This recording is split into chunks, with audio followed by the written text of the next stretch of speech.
Hari Raya sekali lagi, dan selamat datang diucapkan untuk anda yang mengikuti sesi ini secara langsung dan juga anda yang menonton setelah live stream ini berakhir ke sesi kolaborasi STOMACHOFCHAOS bersama laman pop culture suka ramai BUZZPOPTV. Seperti biasa, saya Kudo Maharizu dari laman blog STOMACHOFCHAOS.com bersama para panelis dari BUZZPOPTV akan memberi reaksi dan ulasan episod 1 hingga ke 5 Hell's Paradise atau JIGOKURAKU yang disiarkan di laman streaming Netflix setiap malam Ahad. Bersama saya malam ini panelis terdiri daripada Munif Malek. Let's see, I've called him no Kaki Kaiju, but today it's just his IG handle. How are you? How's your Raya been? Panas as hell. Macam Hell's Paradise juga lah, pelis tu sebenarnya. Cantik but very hot. You went back up north. Iklim monsoon tropika di Thailand. Yeah, at least we got some rain. Anyway, dan juga Anri Alwi. He's changed his to a more I don't know what to call it, sensible anime connoisseur. How are you, Anri? I'm fine, thank you. Selamat Hari Raya, everyone. Say hello to your wives and tell your mom I'll be late tonight.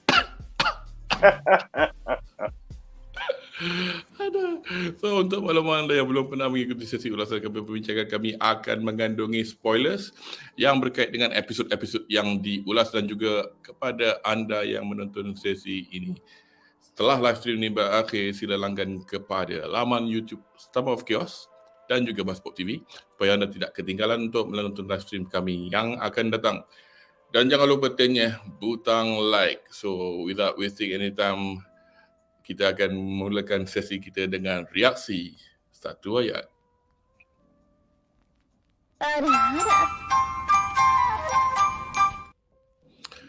Right, reaksi satu ayat untuk this basically JIGOKURAKU atau Hell's Paradise, a seinen manga that's been adapted. Manga dia dah habis actually, 13 episod. So jika anda suka baca manga, suka kutip, collect manga, actually if you are a Kinokuniya, kami tak disponsor oleh Kinokuniya, so Kino kalau nak sponsor kami sila. If you have one of the privilege, the KPC dekat, minggu lepas baru ni 20% off everything, I think. So I bought some stuff. So basically they have got satu pillar ni penuh dari 1 sampai 13 complete kalau nak siapa nak baca cerita ni. So it's a manga seinen by Yuki Kaju. Saya dah beli tapi saya belum sempat nak baca, so saya consider anime only. Reaksi satu ayat saya bloody. Wah, satu perkataan. Anri, what's your R1A? R01A. R1A, reaksi satu ayat. Reaksi satu ayat. I got two words lah, basically two descriptions lah. The first one is fuck. Second one is Royal Rumble.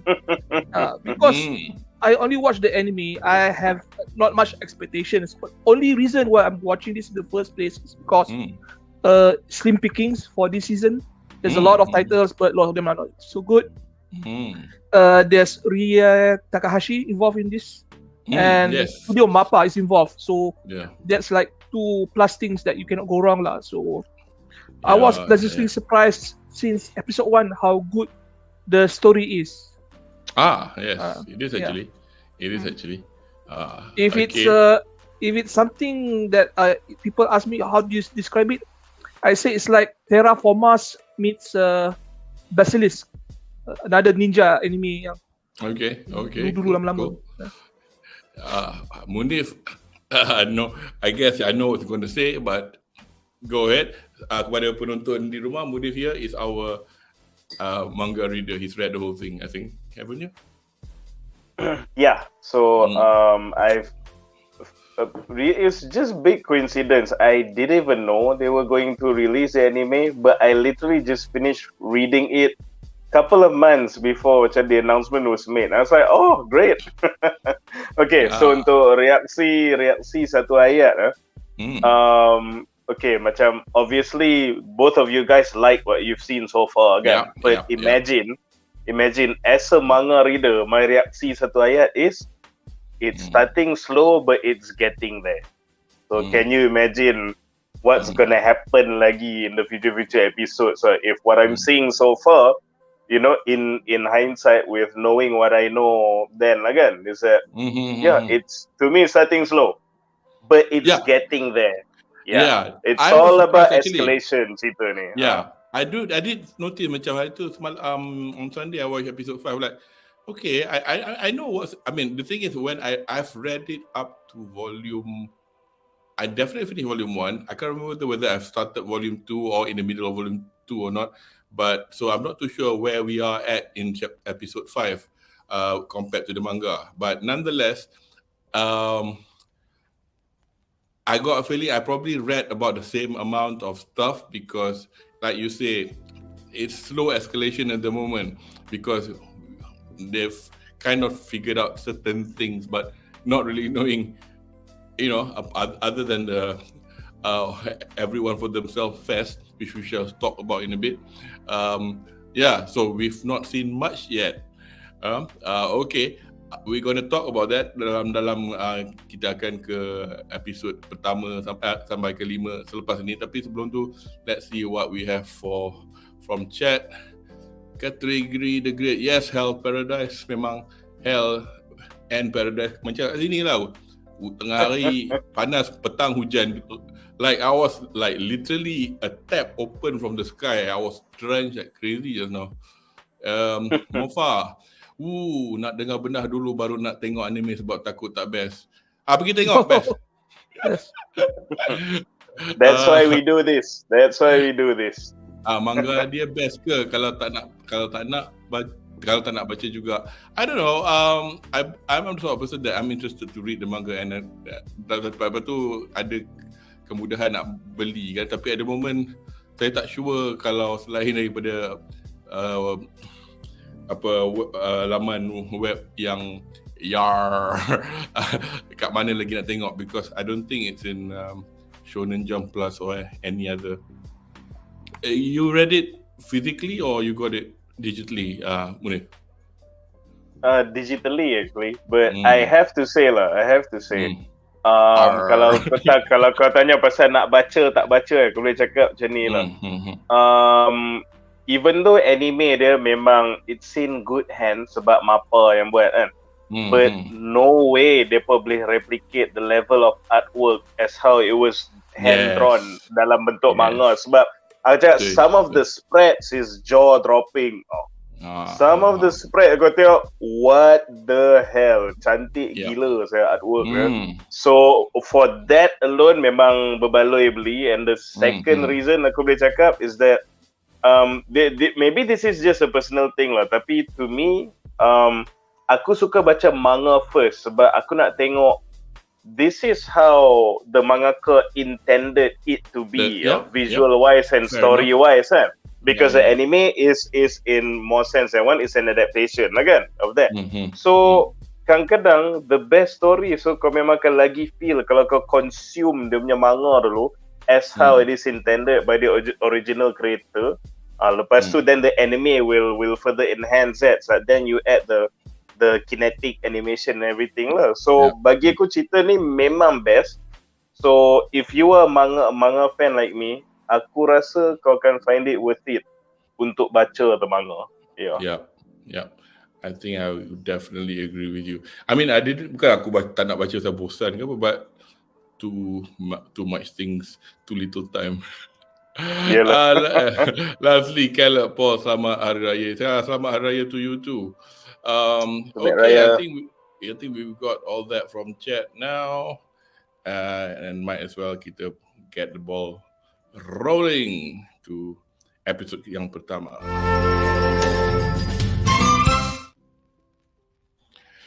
Right, episode pertama. Okay, anyway, kita diperkenalkan kepada Kabimaru the Hollow, seorang shinobi muda berambut putih yang dihukum bunuh. Albeit setiap kali hukuman dijalankan, beliau tak mati. But sorry, by the way, nama episode pertama adalah the Death Row Convict and the Executioner.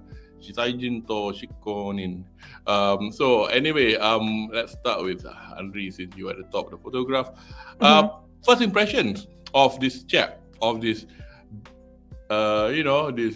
this typical badan size Deku, rambut macam Gojo.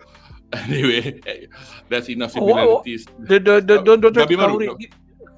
This guy is basically the bad guy from My Hero Academia. Oh, sorry. Shigaraki. This guy is Shigaraki. This is an ancestor.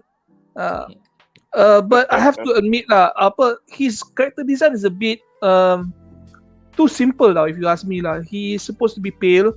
I can totally get it because of the after effect of the elixir yang dia ambil because of the ketua dia kasihan. But he looks rather plain. I don't know if this by choice or by memang design dia macam tu tau. Maybe as you go through the manga kan, he becomes a bit more darker, more brooding or something. But as it is now kan, he macam lacks impact when we first saw him tau. When we first saw him, okay, yeah, fair enough. I mean if you watch Rory Kenshin, right? Samurai X, right? I've only watched the live action, so I can comment much more lah. It doesn't matter if it's the live action or the anime, right? When he appears, he's supposed to blend in the background, kan? But he's the lead character because dia punya pakaian he's wearing merah, red hair. This guy has white hair, but in terms of build semua kan, it's like biasa je, nothing intimidating. So, but that said kan, the moment we see his powers in action kan, yang jadi macam immortal ni kan, I'm like, okay, this guy must be OP dah. Memang OP character dah.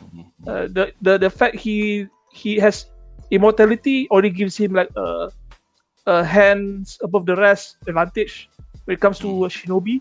Have you read the manga? No, I don't. Okay. I mean, kita dah, by the time kita dah tengok episode 5, kita dah dapat a few clues lah about what he's like.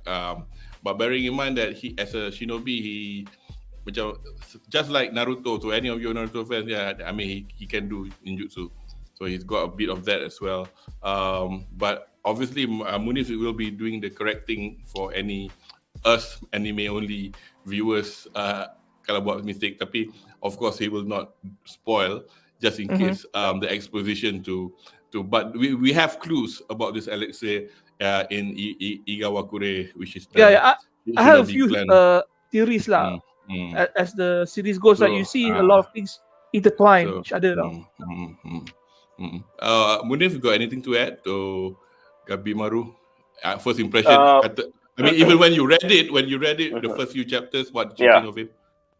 So here's the thing: how I will approach this Bedah session today is that I'll jog down memory lane of how I felt when I first encountered the parts that we are discussing to avoid spoilers lah. So when I first saw the characters, sebiji macam Anri juga lah. Dia nampak macam very unassuming, unsuspecting, not intimidating, almost like an NPC in a way. Kalau bukan pasal the white hair kan. But here's the thing. Tak cukup makan. Betul. Dengan dia punya build kecilnya apa semua. But I kinda dig that actually pasal number one, it's actually a departure from your typical shonen heroes and all that, who's very vibrant and nampak sangat stand out. Like Naruto is a freaking ninja, but it's like bright orange. So if anything, Gabi Maru actually captures what a ninja should be visually sebenarnya, which is blend into the background, color hitam macam tu kan, those very monochromatic color schemes kan. Sebab I mean if you even look at historical images of macam actual ninjas so far, they look just like farmers. Sebab they're all the more effective to do the assassinations rather than being bright orange tengah-tengah. So I love his design because one of the things that I've learned about Jigokuraku ni is that the world and the characters, even though we'll encounter some fantastical shit and lah, but it's actually quite, I would say grounded, tapi quite realistic. Quite realistic in how the people act and react and emote. Which makes sense. It's like if you were in those scenarios, like if you had this background, you were in this scenario, you would, you know, dia macam bukan something outlandish like contoh macam Luffy ke, or other macam shonen tu, macam you approach situations like very outlandishly kan. But yang ni is very, you feel like, you know what, I actually know a dude who would react like that in this situation. So the get-up of Gabimaru kind of reflects that I'm a ninja, I'm not nowhere bright orange, I want to assassinate people stealthily, so I'm tambah pula aku pula Gabimaru the Hollow. I'm a guy who's supposed to have no feelings. I'm not going to be flashy like, kalau tadi kita ambil contoh Naruto, then like kalau Demon Slayer we have Tengen Uzui kan. So Tengen is a shinobi. Tapi but he's also like very flashing flash kan. So if you are someone who is not only a shinobi but also has a hollow personality, you know, as someone who has no emotions, you won't, that's reason number one that you probably won't express yourself artistically and visually. And that's spirit wise, but functionally as a shinobi also in this very rather realistic punya vibe that they're going with, you're also not gonna dress up like all orange or bright like Tengen lah. So going with the vibe of the anime, that's why I really dig this character. But having said that, if a character design like Gabimaru was say in a completely outlandish world macam One Piece ke My Hero, then that would suck. But in this setting, it works. So the design works. So going to aku punya first impression of Gabimaru pula. Honestly speaking, when I was reading, and tu lah dia macam dia try execute and macam dia tak mati-mati apa semua. And then I jujur cakap, honest first reaction, I was rolling my eyes. Macam, is this gonna be one of those mangas where the MC is just completely OP and they're not gonna bother to explain why this guy is OP, and it's gonna be, I'm the MC, I'm gonna trounce everyone, and up until kalau kau tengok in reference to the anime, up until the 3rd, 4th episode, it was like that. So I was just rolling my eyes, but everyone cakap best gila manga ni, so I just sabar baca. And then eventually, that's when I realized, there's actually reasons for why he was set up that way. Actual like in-world explanations and narrative kind of reasons, and there's a payoff for that juga and everything. So if you are like me, the first few episodes, and especially the first episode, kau tahu dia ni OP, there's gonna be boring shit, I implore to you, sabar kejap, it'll be worth it. So my first impression was that lah. Just going to add a little bit to what you said, Munif, with regards to ini, saya pun masa doing a bit of background reading regarding the manga. Kaku Yuji, as I said, is the mangaka. Dia tulis dan juga lukis manga ni. There was a comment about him that sebenarnya dia dulu manga editor, you know, the kind of people that actually tells other mangaka you need to adjust stuff. So but in the end he himself buat manga ni, and then mana tak dia kata, while Kaku, with having been a former manga editor himself, it was easy for other people to communicate things to him as the I mean, this is his editor himself, if I'm not mistaken, cakap senang juga nak communicate kat Mamat ni because dia faham apa an editor want. Tapi sampai to a point that the mangaka admitted that this has caused him to unconsciously hold back creatively by thinking objectively like an editor. So a bit of a double-edged sword when you're already an editor. You want to be creative, and yet tapi your editor's hat is on like, don't do this, don't do that, whatever. But okay, the next question is, actually we'll go to a couple of words by chat. Catherine Gila Great, ninja ni tak boleh mati, tapi jumpa dengan samurai ni sayur pula. Bagi aku okay lah for the opening. Well, until we're going to talk about this samurai in this next question to see why dia sayuk sekejap. Tapi nak tanya, ninja ni keluar api memang betul api ke cuma symbolic for story? I've watched stories with ninjas before, but I'm not really into ninja lore. Any of you can answer this question, or whether ninjas can spit out flames? I don't think so, but in a lot of literature, it implies that they can do ninjutsu. So, anybody have any knowledge on this? I kind of have something to macam cakap lah about this, like on 2 points. Satu, historically, I guess, when you talk about ninjutsu, it's probably some really advanced, either killing techniques or smoke and mirrors punya technique. So because if you can see like a lot of things we do today, actually, we yang macam fantastical back then have some really easily macam explain scientific reasons. So I don't know, maybe like back then, the guy who maybe discovers and knows how to manipulate belerang or something will look like a god. You never know, right? So there's probably, and we have fire breathers in Hawaii, So someone could just be spitting oil and water and just like lighting that up, and everyone's like, oh shit, that ninja's on fire. Right?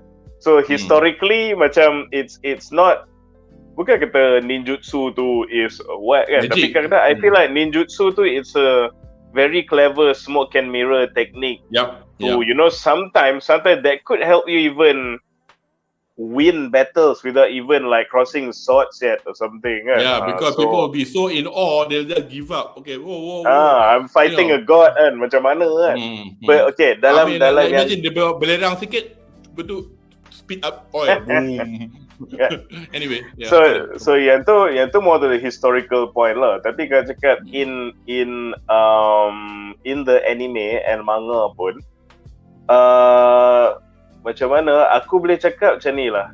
To explain you this in detail would take away from the excitement now.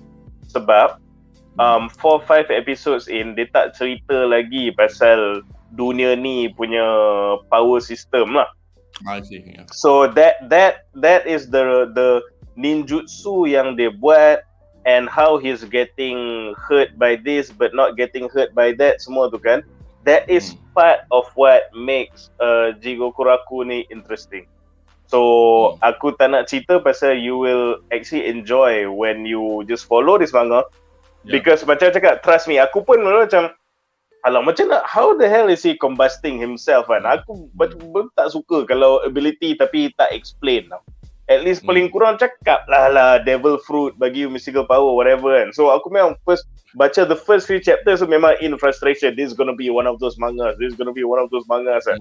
Tapi little did I know, the power system dalam dunia ni not only narratively makes everything make sense walaupun fantastical, but becomes one of the biggest attractions of this IP is memang pasal dia punya power system tu. So, for your benefit, I won't explain this further, but trust me, it will be explained satisfactorily.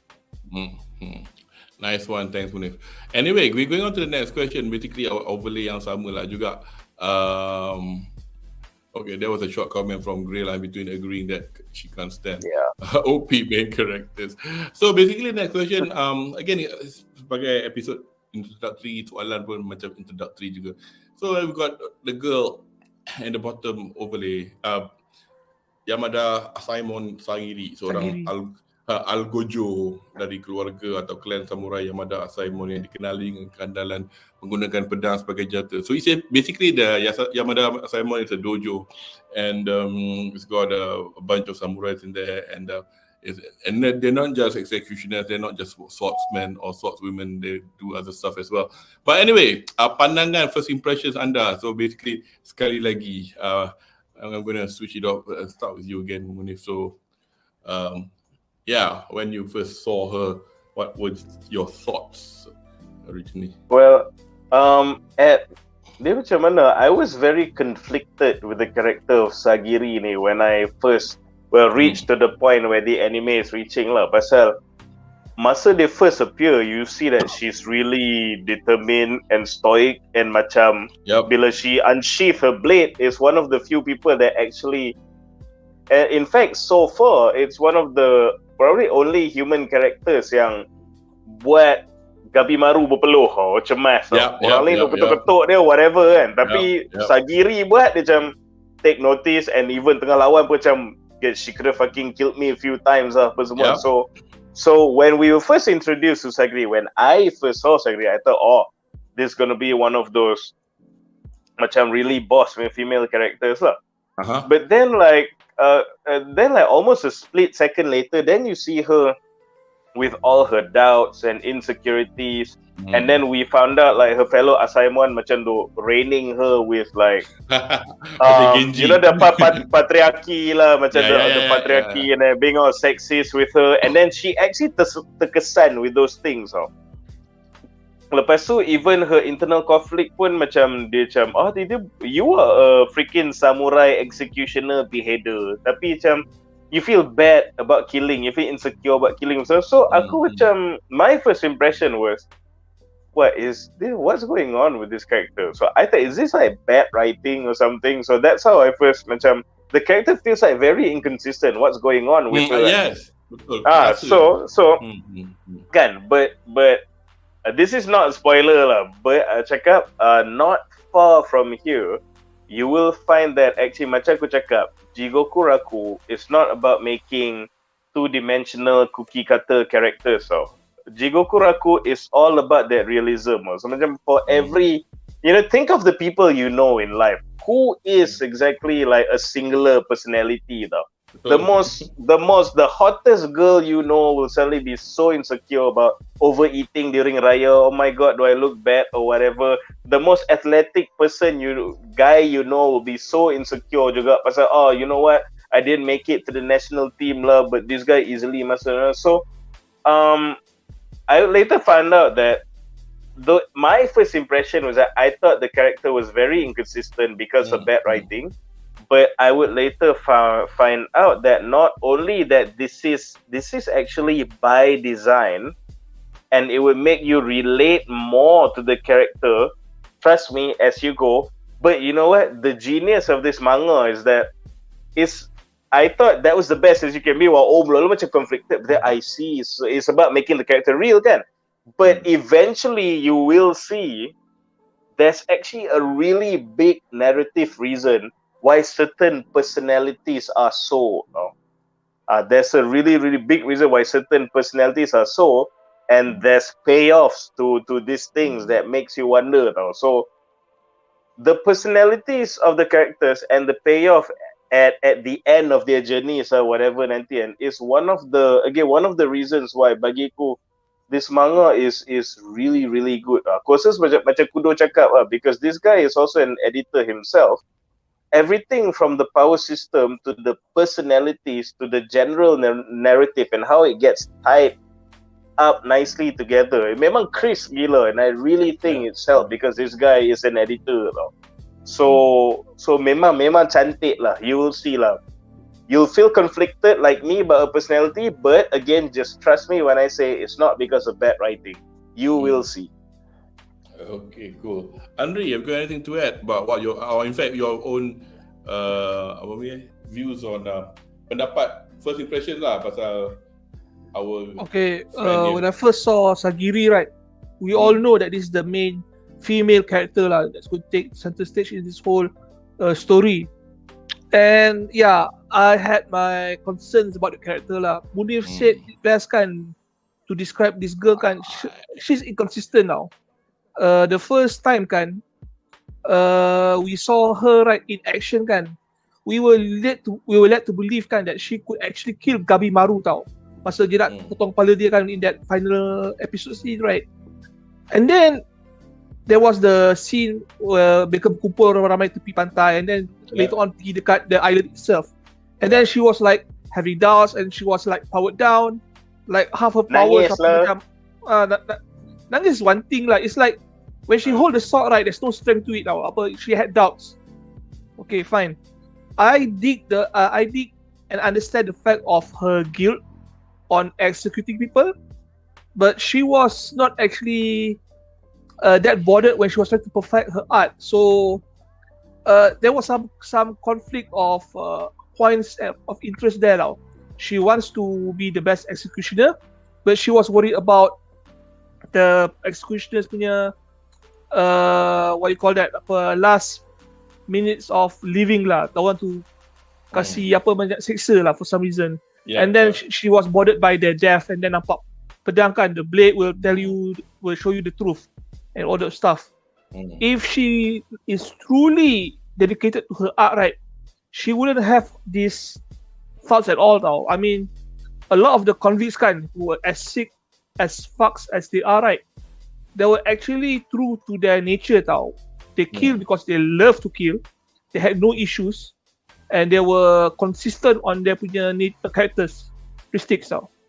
Sagiri at this point kan, she was at the beach, she was having doubts, and at the island itself kan, she was like macam always gave up on her own self tau, on her skills, on her motives, on her drive. But Munif said her character is by design like this, so I'm looking forward to see how she build herself up lah through all these audios on the island. Overcome her insecurities and see where this will bring her at the end of the story. Yeah, cool. But the one thing I noticed about the assignment, right? There are samurais, right? Yes. Basically, they are samurais, but so they are part of the enforcers of the ruling class of the shogun lah. But for some reason, aku pelik kenapa budak-budak tu berani campak batu dekat dia tau. It's like they're pariahs of society tau. I mean, I'm sure they're dealing with dead body. Is and that stuff. the one? Is that from the Flashback? From the flashback? Mungkin masa tu pasal dia budak kot. Tak tahu lah. The masalahnya bila I mean Munif might correct me, but as I understand it, that it's also a dojo, kind of like what if you were talking about like what we were talking about Rurouni Kenshin kan they have dojos and all that. Because samurai, as far as I understand, they are like the warrior class that follows a particular lord. And these people, siapa lord dia? But yet they answer to the shogun. So whether or not, but they are part dalam sejarah Jepun di mana samurai ada banyak type, I'm not too sure, so I can't say. Unless Munif got anything else to add?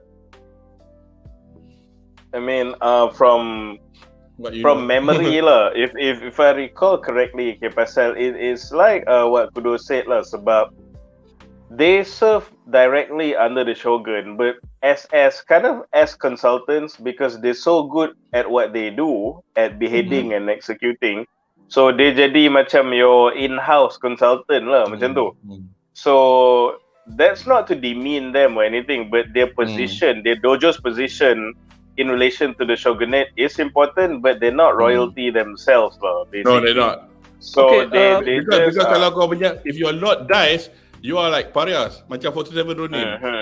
You are nothing. You are Ronin lah. Kau turun pangkat jadi Ronin. In Hell's Paradise, you see during the flashback kan, masa dia nak makan kan sama ada students kan, ada lalat hingga atas nasi dia. This is what I like about the details for this series tau. A lot of people missed it, but zaman dahulu dekat Jepun, right, the normal people do not eat rice nasi putih tau. They eat macam porridge tau, a more liquid version of the rice. So the fact that she ate a rice kan, nasi putih macam apa yang beras jasmine or something like that, right, means that they are upper society members tau. They can actually eat rice as rice tau. Normal rakyat tak makan rice, they eat macam gruel, you know, bubur, half rice, half water, half kanji. So at that point kan, I said, oh, this guy must be the top tier members of society, boleh afford eating actual rice tau. And you have to understand, samurais kan, they are paid in rice tau, most of the time. So she is on a high status, but the people still have the balls to actually balik batu nak bunuh dia tau, for some reason. Interestingly, they just to follow up from what your statement, we got a little question by category. Bukan perempuan tak boleh jadi samurai ke sebab pewaris clan. Dari segi technical, women are never samurai. Samurais are men. Just sementara kategori itu tadi, I actually went sementara tu I tengok lah just to check. Unfortunately, my fact check is Wikipedia, but Wikipedia is always based on proper facts as opposed to whatever. So there are female warriors, ada zaman purba warrior dulu. Mereka dipanggil Onna Musha. Ginchio Tachibana from Samurai Warriors. Saya tak main game, so saya tak tahu lah. But there were members of the Bushi warrior class in feudal Japan and were trained in the use of weapons to protect their household, family and honor in times of war. So they've been mentioned dalam kesusastraan Jepun in the past as far back as the 12th century. So ada lah, tapi they were never called samurai. So, and bear in mind this is also fiction.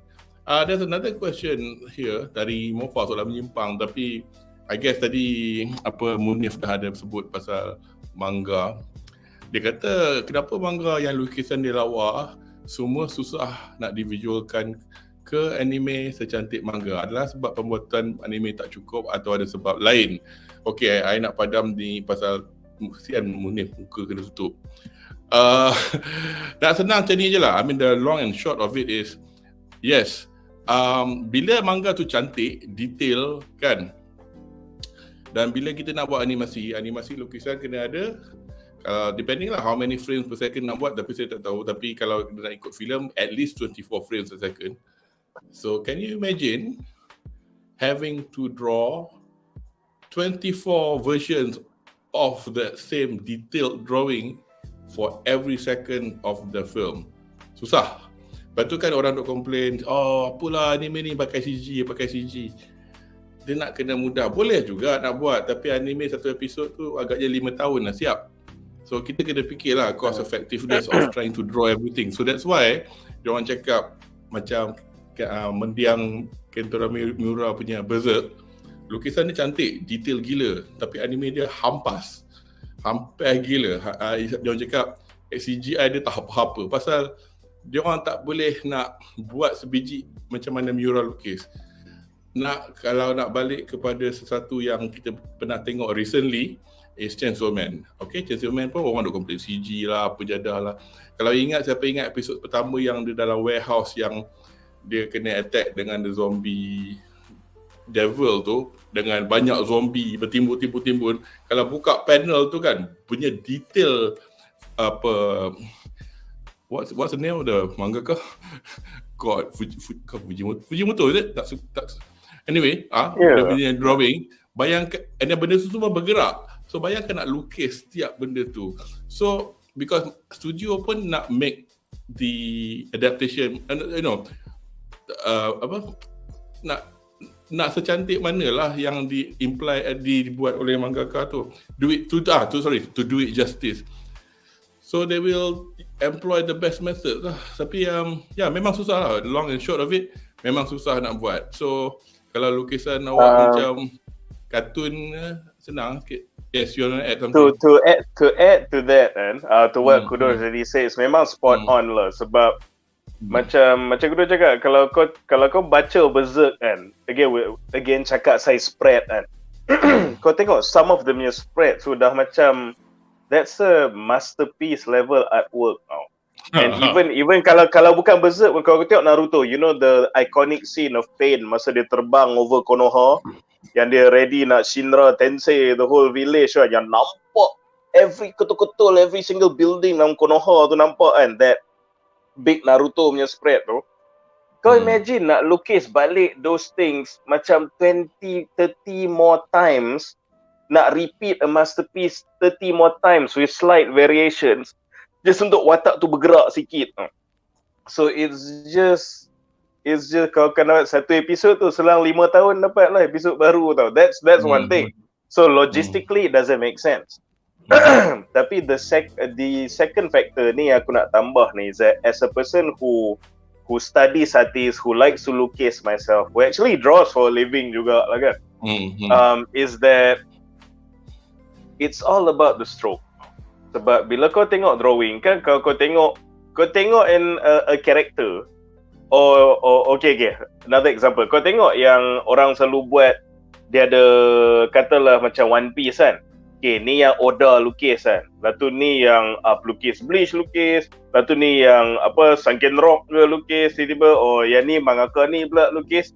So Luffy tapi in different styles kan. Tapi kau tengok kau tahu, ni style Jojo ni, yang ni style Bleach ni. Yang ni original saya Oda apa semua. Okay, why can you identify? Kalau dia tak label pun guarantee you tahu.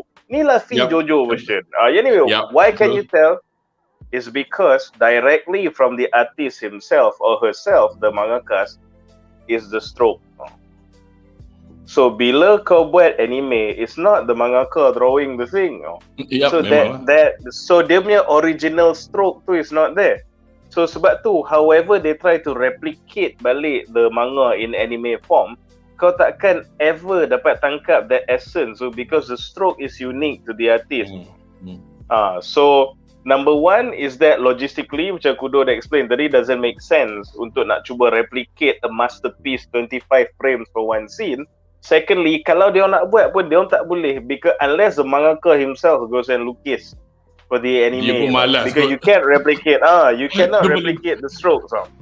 So sebab tu kita kena faham ni. So for an anime, as long as they macam try to replicate the best as they can, the animation as smooth as they can, and dia tak ada lah nampak macam jaring sampai completely takes you out of the experience, then it's okay lah. Bagi aku dengan anime ni kena be a bit forgiving lah. Tapi yang aku pula, when you talk about the animated punya version of an IP kan, yang aku punya pet peeve lah, aku tak tahan kalau buat just slideshow. Itu aku tak suka. Slideshow. Ya. Macam lawan still pictures.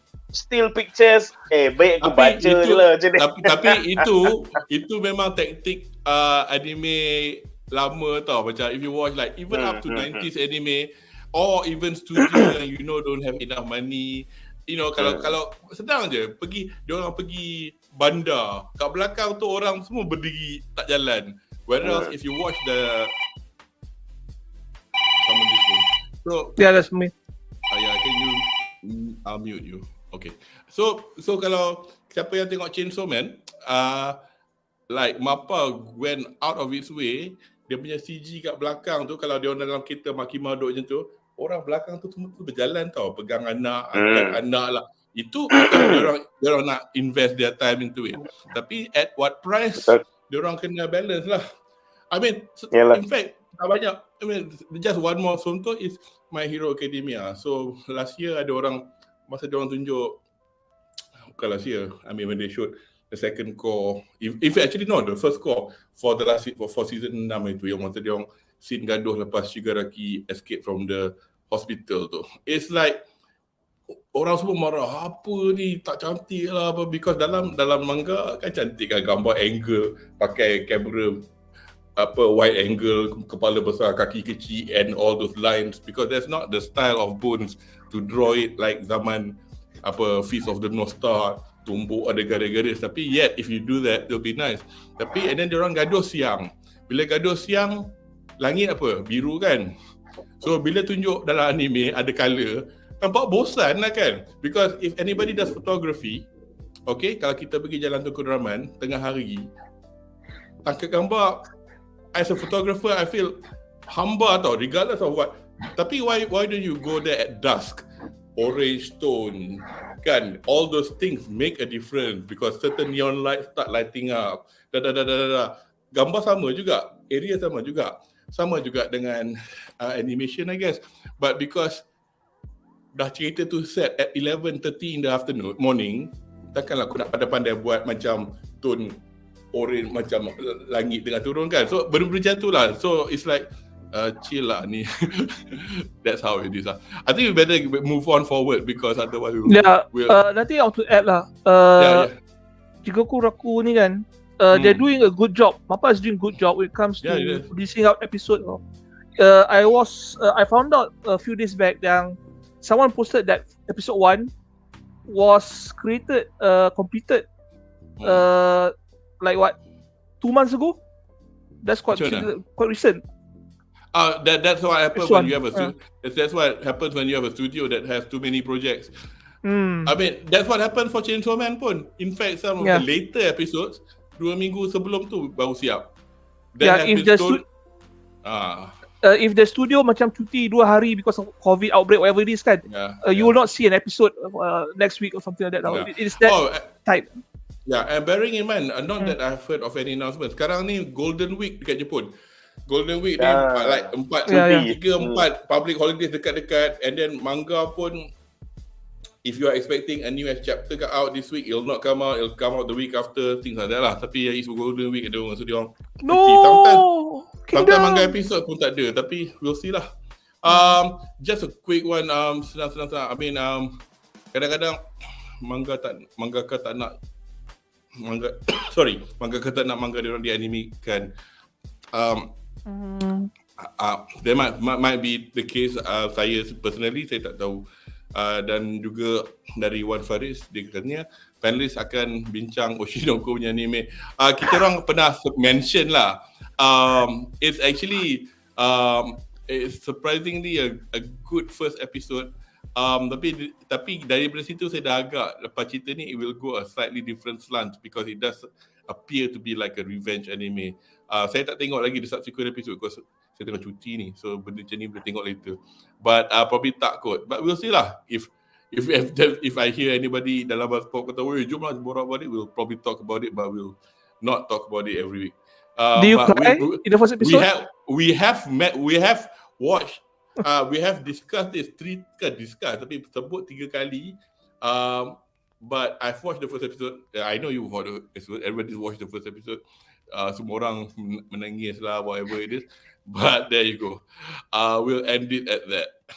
So anyway, kita sekarang pergi ke our next segment, which is episode kedua. Right, episode kedua, screening and choosing or senbetsu to sentaku. So anyway, sewaktu Gabimaru dan sekumpulan banduan yang berhadapan dengan Shogun Tokugawa Nariyoshi, mereka diberi arahan untuk ke pulau yang dikatakan somewhat south beyond Okinawa. So kepada anda yang tahu geografi Jepun, Okinawa tu jauh, dia macam on the way to China. Pulau Okinawa dipanggil ke Ryukyu Islands in the past. It used to be owned by China, if I'm not mistaken. But this island is beyond that or something like that. Hence, why it looks a bit tropical. So anyway, island tu diberi arahan untuk ke Shinsenkyo mencari elixir of immortality or Tokijiku no Kagunomi. Anyway, I think I'll go for Anri lah.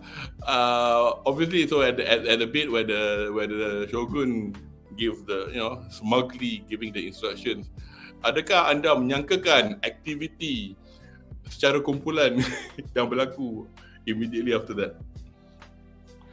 Yes, I did. Never trust a fat Shogun. Bastard. Mesti memang celaka.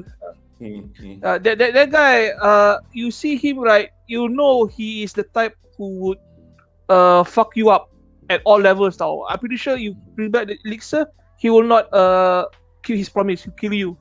I'll be like, you know what?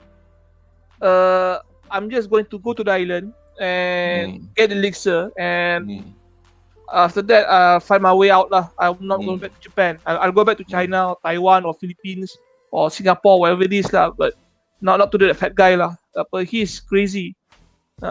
He enjoys murder and death, but will not get his hands dirty now. So he's a sick fuck lah. Okay. So the whole murder on the beach thing, right, is expected lah.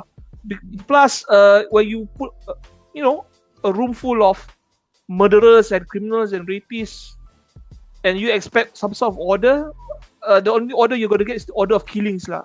So this is what I expected lah. Dah. Yeah lah. As they say, no honor among thieves. Have you got anything to add, Munif?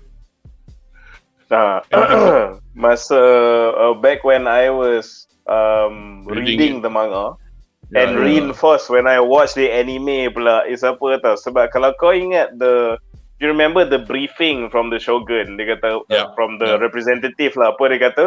It's like one criminal will be escorted by one assignment lah. So for every criminal yang pergi tu akan ada beheader yang untuk jaga dia kalau dia go out of line.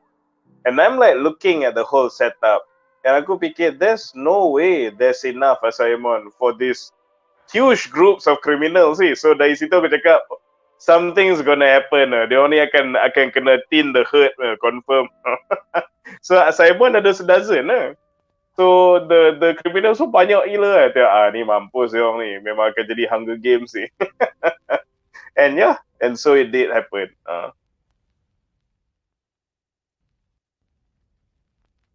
Mute. Okay. Obviously di episod ni kita diperkenalkan lah kepada all the different characters, but not in detail. Tapi nanti kita akan dapat obviously slight backstories when we get onto the episode. Just a slight mention, ada orang tanya cerita ni yang set pada zaman bila. So there's a few historical references tapi tak accurate dari segi time. So there is kata orang anachronism. You know, anachronism is when you have somebody wearing a Casio G watch in the 18th century. You know, that doesn't make sense because it's the wrong time, although watches have existed then.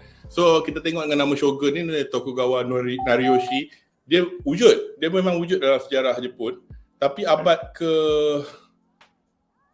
14 ke tak salah saya. I did read it up. Bukannya palatau, tapi saya check. So dia zaman Sengoku period. Tapi yet a lot of the other references macam some of the penjenayah ada mengena dengan insiden 47 Ronin dan juga beberapa ada insiden yang people can narrow it down.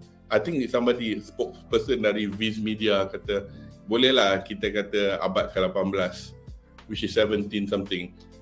Surprisingly there was no mention, tak ada kan Munif dalam manga yang when this was set in, but nama Shogun tu think so. Kan, tapi dia abad 18. I don't think it was mentioned, No. It's better to be left ambiguous like that. Yeah, especially when they want to play around with itulah it's quite kelakar juga. Okay, let's see a couple of mentions from chat. Category again. Battle Royale buat Suicide Squad. Afif Problemo Bakugo Multiverse. Yeah, he does kind of remind me. Although the voice actor for Bakugo. Azar tu. Azar Chobe. Yeah.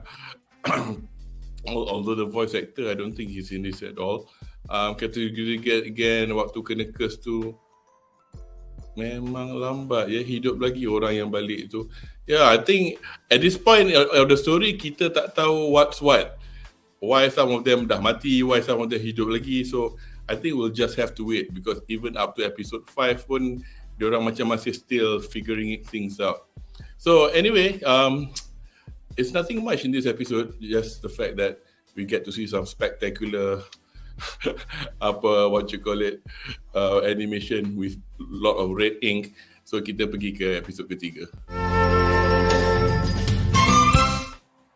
Okay, episod ketiga, Weakness and Strength, Yuasa to Tsuyosa. So mereka akhirnya tiba di Shinsenkyo, and once they arrive at the island, the battle royal happen again. Survival of the fittest, so nampaknya the order of the day. So selepas Gabi Maru, who at that time pun have to defend himself, got to kill that warrior monk yang kat bawah tu. Bagat nak 100 weapons. Yapongari Igabino Keiyun. Sampai Gabi Maru beli amaran yang kemungkinan Shinobi dari geng dia yang lama, Iwagakure. Apparently the word Iwagakure means hidden village and it's used in Naruto. So that was why aku tengok macam pernah dengar, tapi akan tiba ke pulau ni jika aktiviti battle royale ni berterusan. Pada pendapat anda, Apakah Shogun di waktu tu tak hantar saja shinobi at the level of those Iwagakure people to this island? Have you got any thoughts, Munif? In my opinion lah, bagi aku it's two factors tau. Kenapa the Shogun hantar these 2 layers of expeditions so to speak kan. Sebab we know dia dah hantar waves before and we know dia dah from an unknown expedition, tengok orang balik dah mati kan. So he's probably thinking kalau dah sebanyak tu orang pergi that he knows of and semua just datang balik mampus and infected macam tu. So he's not going to, orang kata in a way dia bijak dia tak put all his eggs in one basket. Yep. Kan? Sebab tak ada lah kau bang on just one expedition, one and done, habis kalah give up. Tak ada lah macam tu kan. The second factor is that kenapa the order lah, why Iwagakure tak pergi lagi to the pulau and kenapa dia hantar this bunch of rogue criminals first? Sebab why should he waste money tau?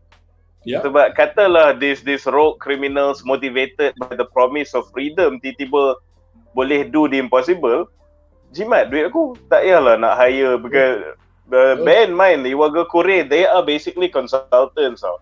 Consultants don't do shit for free, especially if they are good, especially if they are the best at what they do. They're not gonna do that shit for free. So in a way, the Shogun is a very wily and calculative punya guy lah. So dia dah fikir tau, kalau diorang these criminals are for free, whatever kan, collateral mati pun tak kisah apa semua. If they did it, fine, jimat duit aku, tak payah hire Iwagakure. But if they go and macam frustrated after a while tak dengar berita, hantar Iwagakure, so then I win the numbers game pula, higher probability untuk the mission berjaya. So it's just a win-win for the Shogun to send this 2-layered expedition lah, so to speak. Apa ni and your opinion, Anri, with regards to yes. I'm almost the same as Munif. It's just that I think that the fat Shogun, right, that fucker is not as dumb as he looks now, because he's practicing one of the most basic practices when it comes to warfare tau. When you go into battle, right, in this case battle for the elixir of life, right, you send in the fodder first. You send in the fodder first, so that you can see how strong the army is and where they are located. In this sense, kan, he is actually betting on the Iwagakure to obtain the object lah, the elixir. But he sends the criminal and the Azaemon, Yamada kan, executioners kan, forward first, which means kan, there's probably some sort of agenda of him trying to get rid of the Yamadas, if I'm not mistaken. I mean, he knows that if he send both executioner and convict kan, they are going to die. They're going to be wiped out. So I think this is a move to actually weaken the Yamada and probably replace them with the Iwagakure in the social hierarchy for some reason. I'm not sure. It's just my theory now. 5 episodes in, it feels like that. And that's my 2 cents about it lah. But if you think about it from a third-person view, right, where you don't give a fuck about anyone here, right, I think this is probably the best move he could make. Seriously, this is the best bet he can make if he wants to get the elixir. I mean, what else can he do in a alien land with no knowledge? You need to sacrifice something. Yeah, interesting that we are at this point of the conversation now, because tadi early on when we spoke during episode 1, and you kind of alluded to the abilities that, for example, Gabi baru ada. And I think, but aku tak ingat which episode they had a flashback to see what the leader of the Iwagakure was like, where there was a hint that Gabi baru suspect that the leader would have had an have had pernah jumpa this thing before or whatever. I just wondered if the Shogun knows about what the Iwagakure is like, so whether or not he's heard rumors or not. But then again, pasal kita tak sampai lagi kan part tu, so aku nak tanya Munif juga sebenarnya, nonetheless. So I was wondering if you can tell us a bit about the Iwagakure at this point without, obviously without spoiling. Do you think you will be able to do that for us? Okay, here's the thing.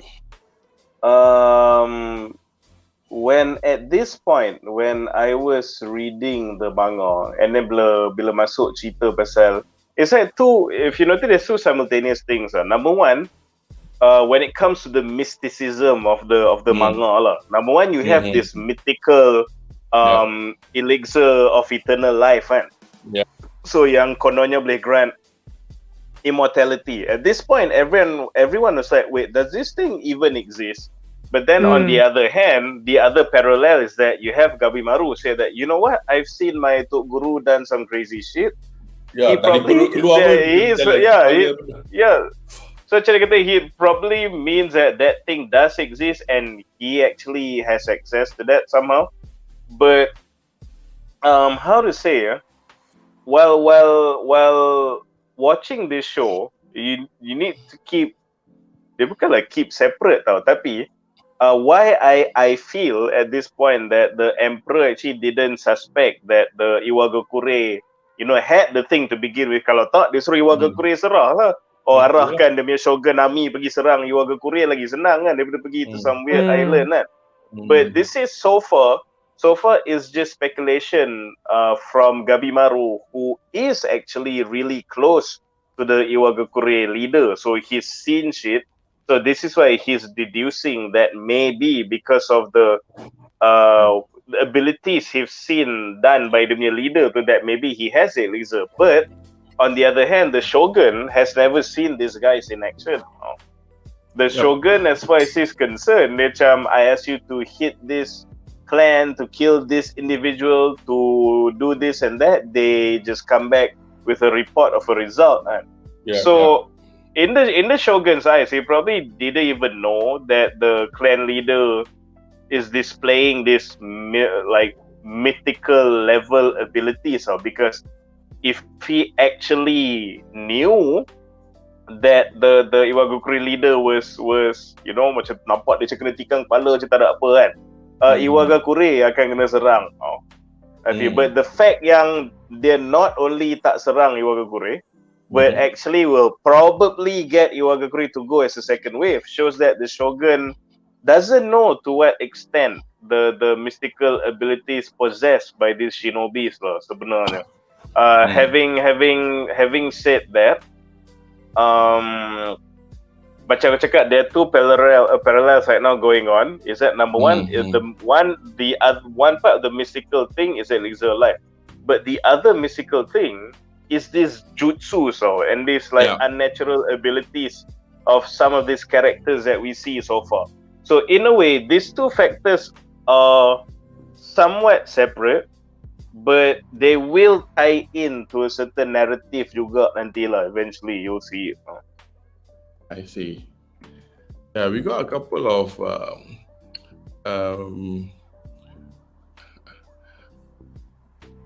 okay.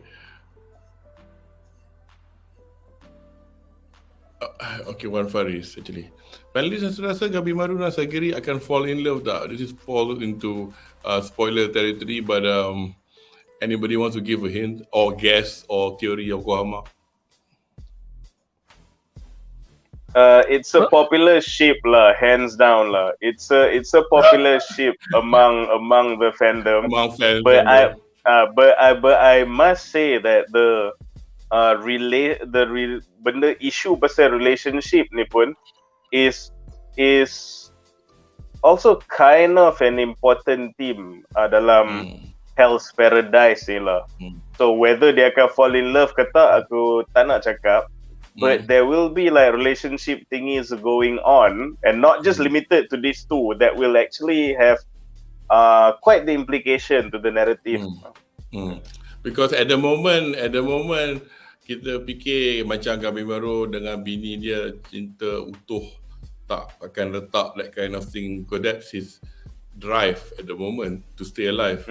So you get the likes of our girl Yuzuriha, which we shall meet next. She orang lain semua can fall just like that with her, and he can simply just no, you shut the F up. We've got a comment from one of our other panelists, Myra, TGLB. Hi there, welcome to the chat. So, looking at the number of Yamada Asaemon characters, the theory that Anri mentioned actually makes sense too. If there's not much going on or no agenda at all, I don't think there's a need for that. Yeah, Anri, what was your theory just now? We were talking about? My theory was the Shogun was trying to get rid of the Yamada. Yeah. So and after Munif talk about the Iwagakure I think the Shogun is being played by the Iwagakure leader tau. I think he told the Shogun about the elixir of life and hid the certain details from him.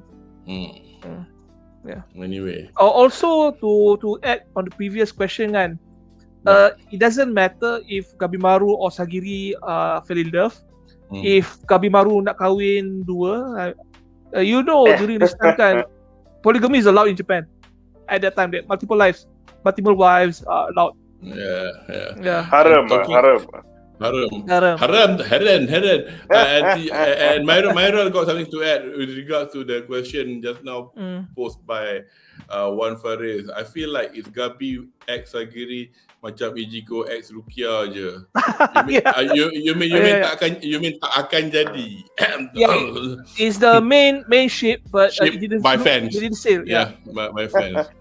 Kudo. I have one thing to add on the political thingy tadi lah.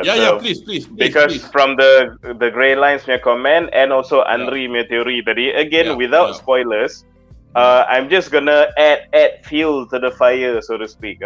Kalau korang ingat, I can't remember from what episode, but the handler of this guy yang mampus ni, ingat tak? He actually said something about how this is also probably a test to see siapa yang akan jadi macam the next head or something alongside the Shogun. Remember? The handler for this guy actually through that dialogue. So when you talk about there's some political thingy going on, based on what the handlers say, it's not complete, it's not unfounded lah, that theory is what I'd say. But the second thing I'd like to bring to light juga is that sebab kau cakap looking at the number of Yamada Asaemons yang ada kat pulau ni semua kan, I'm just gonna say this one thing, bear in mind, this is not all the Yamada Asaemon on the island. Ding.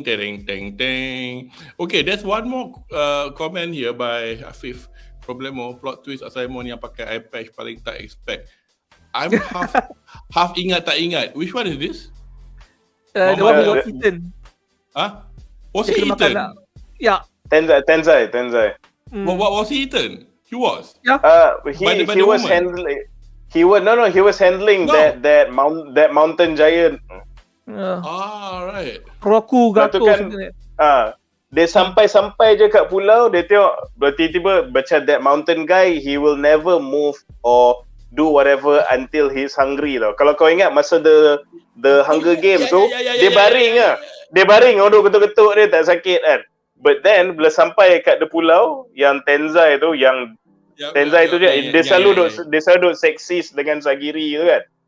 Dia kata, what? Are you hungry something? Lepas tu mamat tu serang dia, mati terus. But having said that, betul yang tu tak expected. So I also thought masa baca the manga, I thought that Tenzai guy was gonna be macam super important now. Sebab dia macam banyak gila dialog, dia duk banter dengan Sagiri apa semua. Lepas tu kau ikat kau sampai lah tu kau mati tau. However, I have to say that this is also again not a spoiler. Kau dah nampak dia mati kan. He's dead. He's dead. But that would lead to one of the biggest escalations in the story tau. Itu je. Be prepared. Be prepared. Alright, Munif, a bit advanced question lah. for this season kan, berapa episod dia nak cover?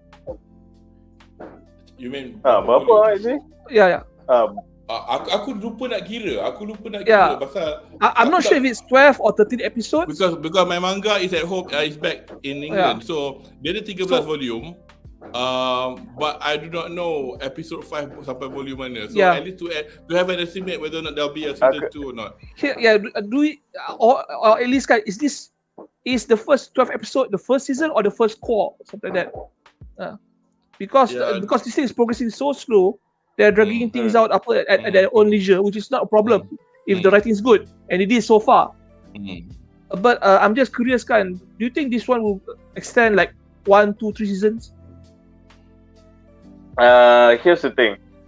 Kalau tadi macam Kudo cakap the manga, because aku dah blurry lah, tak ingat sangat, but you said the manga has macam 13 volumes also? 13 volumes into kan?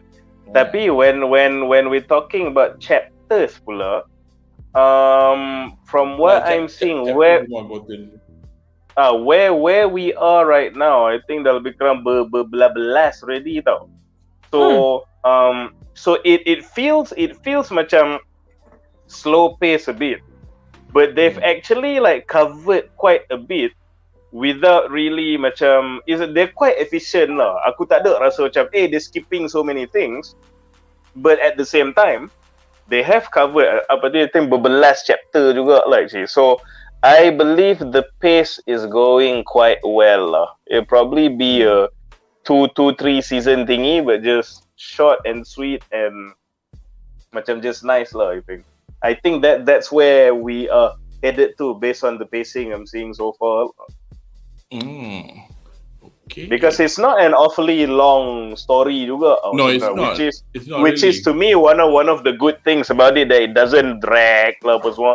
Dia memang habis dengan cantik lah dia story. Okay lah, good to hear. Yeah, good.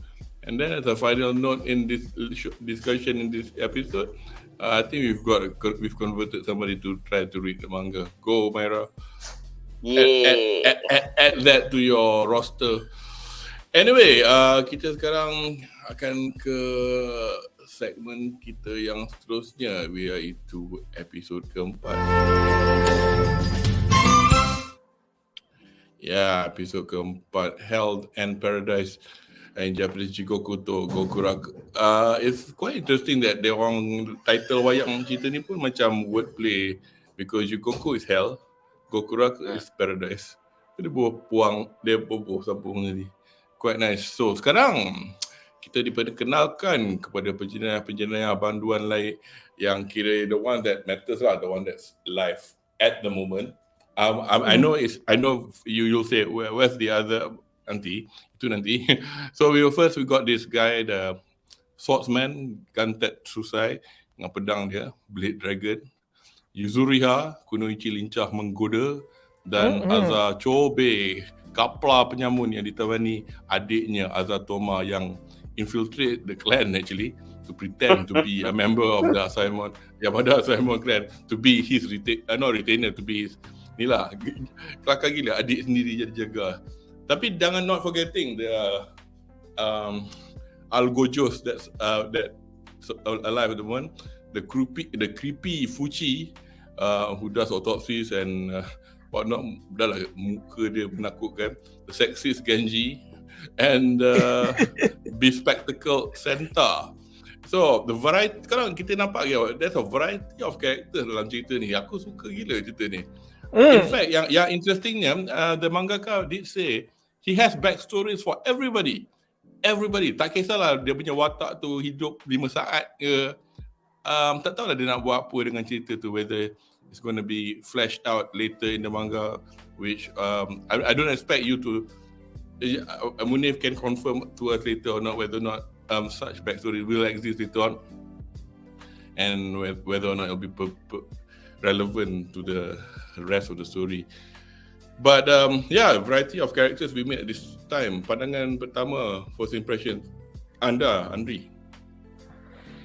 I love the characters here. Maybe the our girl here. Of course, I could number one lah. You know, I like MILFs. but I always had the thing for tomboys, and this is the. This is what reignites my tomboy passion for Yuzuriha. Just a quick nak kacau sikit. Dia ni this goes to show the versatility of these voice actors. I mean, Ria Takahashi adalah SEU untuk Yuzuriha, and dia juga anda mungkin kenal dari berbagai karakter lain. Tapi one of them is like Megumin from Konosuba. Dia macam budak kecil kan yang main. Yes. Itu yet the polar opposite, you get somebody as conniving and as lincah as this Konoichi. But anyway, sambung Anri. Sorry for kacau. Of all these characters, right? The best assignment kan is the spectacle guy, because he gives out a lot of information to me lah. But for the criminals kan, Yuzuriha is by far kan the best character introduced as a supporting character lah, because of obvious reasons, not because of her looks, because among all these characters kan, she kan currently kan is on par with Gabimaru when it comes to threat levels lah. They're both ninjas, and it seems that she has macam immortal-like powers. You see the part when dia bunuh Makio, right, by turning him into her guinea pig, right? She was stabbed and she pulled out the sword from a fatal position now. So maybe Munif knows the full story, but I think she's probably anak murid Iwagakure. I'm guessing lah, because her powers is almost tak boleh dibunuh macam Kabimaru lah. At this point, I'm just saying. She didn't actually say that she was from a rival ninja clan. She's probably like that. Aku tak ingat whether I don't think Gabimaru has said anything about her either. So, but I do believe that she might be from another clan. But yeah, she is a good example of somebody who can do a lot of things by doing not much. Kan, the way that she killed her. She did a couple of things lah, but so that she can get ahead in the game without doing too much dirty work and let other people do it. So she's a real ninja lah, kata orang. She's a real ninja. Yeah. So she's not just a ninja from a physical slash perbuatan physical, tapi the ninjutsu of the mind. Yeah. When you speak about a samurai kan, they have a sense of honor kan. Ninja has a sense of not honor, and she portrays that perfectly lah. Okay, just to follow up on this, Munif, you got anything else? Because the next question is actually tailored for you. Go ahead. Okay. You got anything to add? I'll just say this lah. The lineup of assignments tadi, which kau tunjuk Fuchi, Genji, and Senta. So I'll just comment on the assignments first lah.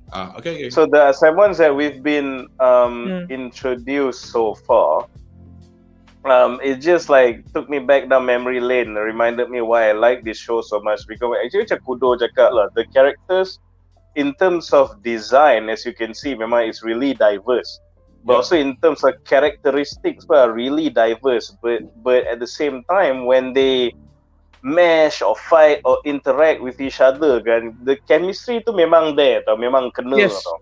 And I also like the fact yang it's not sedozen really hardened criminals and then sedozen hardened assignments to follow them. Like, it's not that, you know, your shonen typical good versus evil, black and white kind of thing, because among the assignments, you'll have some whack jobs who are crazier than the criminals. Among the assignments, you have fighters that are more powerful than some of the criminals yang rasa dia paling terbaik juga. And then also you have center, and ni bukan spoiler lah, macam Anri cakap tadi lah. You see, Data just giving out good information. Dia datang, dia dah macam very analytical of his surroundings. Dia tengok pasal, there's like Taoist and Buddhist motifs here lah going on this island, and then they withhold information to goad people into cooperating with them, which is smart, because in a land of the unknown, facing unknown enemies, knowledge is not only power, it's a freaking lifeline. Yep. Yeah, so and also macam I would say right now that center to a certain extent would be our lens into this fantastically horrific world of Jigokuraku. Sebab the questions that we're like, what the fuck is going on now? What is that? And apa benda semua ni? That is embodied by Center, and he will actually help us. He will be the part who will be resolving the mysteries, while all these fuckers are too busy killing each other all around. So I like how every assignment dia ada dia punya role tau. So it's very dynamic. It's not one dimensional. You'd love each and every one of them in their own unique ways with their own unique roles they play lah. And that also goes to the same with the lineup of criminals that we have seen so far juga. So Lala aku tengok yang okay, dia pun dynamic sangat interesting. It's not just we are all jahat, we are all criminal, we are all ganas and like kita akan lawan the main character. No. It's some will have conflict with Gabi Maru, some will be an ally, some will be like do something yang tak boleh diterima, some will be a fan favorite and all that. So macam dia ada banyak gila character in this show and they are all lovable lah. And aku cakap right now kan, all the 7 characters featured so far yang kau tengok sound these 4 criminals and the 3 assignment. Let me tell you this, somewhere along the journey kan, aku pun tak ingat when it happened, but like I do not want any single one of these guys to die. So that's when you're following a really, really good story. You really macam you give a damn about this character, not necessarily macam sayang because they're baik. Macam there's some that you like, please don't die because they're baik, or please don't die because they're awesome, or please don't die because you're such a great asshole. I don't want these characters to go, so you don't want them to go for very differing reasons. That's when you realize, wow, how can this guy juggle all these narratives, all these characterizations, and they're all just so good. So, and I would like to sign off with this comment for this particular thing with just one thing aku nak cakap lah. Out of all these characters yang tengah featured sekarang ni, the Dragon Blade is my favorite. He's my favorite. And he seems alright for me. Yeah.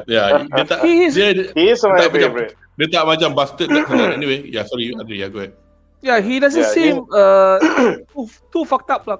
Convict, he's like the most normal. We understood what he does. Why he does what he does. So bagi aku tu lah, aku rasa everyone will probably have like macam ni, how good this manga is macam ni. I think everyone will have probably different favorites. Macam aku is Dragon Blade. I'm not surprised some of you will actually like even the not necessarily macam fighting character macam Center pun ada yang akan suka Center, ada yang akan favorite character kau is Kunoichi lah apa semua yang lain-lain kan. But no matter baik ke jahat ke kau punya favorite tak favorite yada-yada apa semua kan, one thing will be for sure, you will sweat and you will not want to see these guys go so soon now, because that's how good the characterizations are. You'll see. Cool. Okay, we're going on to the next question, which I promised that I will give it to you. Basically, finally, now episode 4 dah. Lepas ni episode 5 will be the last episode in this sesi actually. Tapi I think it took us this long to get to this bit. I think because also as much as we saw bits of it earlier on, tapi I think it's pretty much in this episode that it's all fleshed out, which is basically the myriad of grotesque statues and creatures, and all creatures showing both Taoist and Buddhist elements. Beautiful yet horrifying. So there's 2 parts of the question. Obviously, as I understand it, I mean, we'd like some understanding as an anime only, and in fact, I'm sure that ada banyak penonton yang menonton nak tahu the relevance of these 2 elements in the story as far as you can take us, of course. But the other bit is pandangan anda tentang adaptasi oleh MAPA, which you did touch on a bit, and there's a picture of some of the Gengar at the bottom down there, but we'll talk about the obvious bit lah, Taoist and Buddhist elements. So you have the floor. Okay. Basically this is a question of what in the blue hell is going on now. Sebab this episode bagi aku represents the first real escalation of the narrative now. Sebab before this like 4 episodes saja human, samurai, ninja. Okay lah, ada ninjutsu sikit.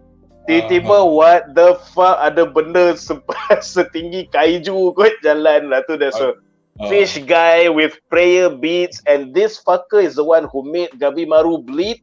What is going on now? So masa aku baca manga tu, this was the part that turned the hater and the doubter in me into someone who got hope. This was the part. Pasal, like I said, I really don't like terlalu OP main characters. It only works as a comedy for me dalam One Punch Man. That's the only time where it works. Lepas tu, I also don't like unexplained freaking ability. Kalau aku pun, aku lukis orang yang dia boleh terbang, fuck off and whatever. No, I really do not like that.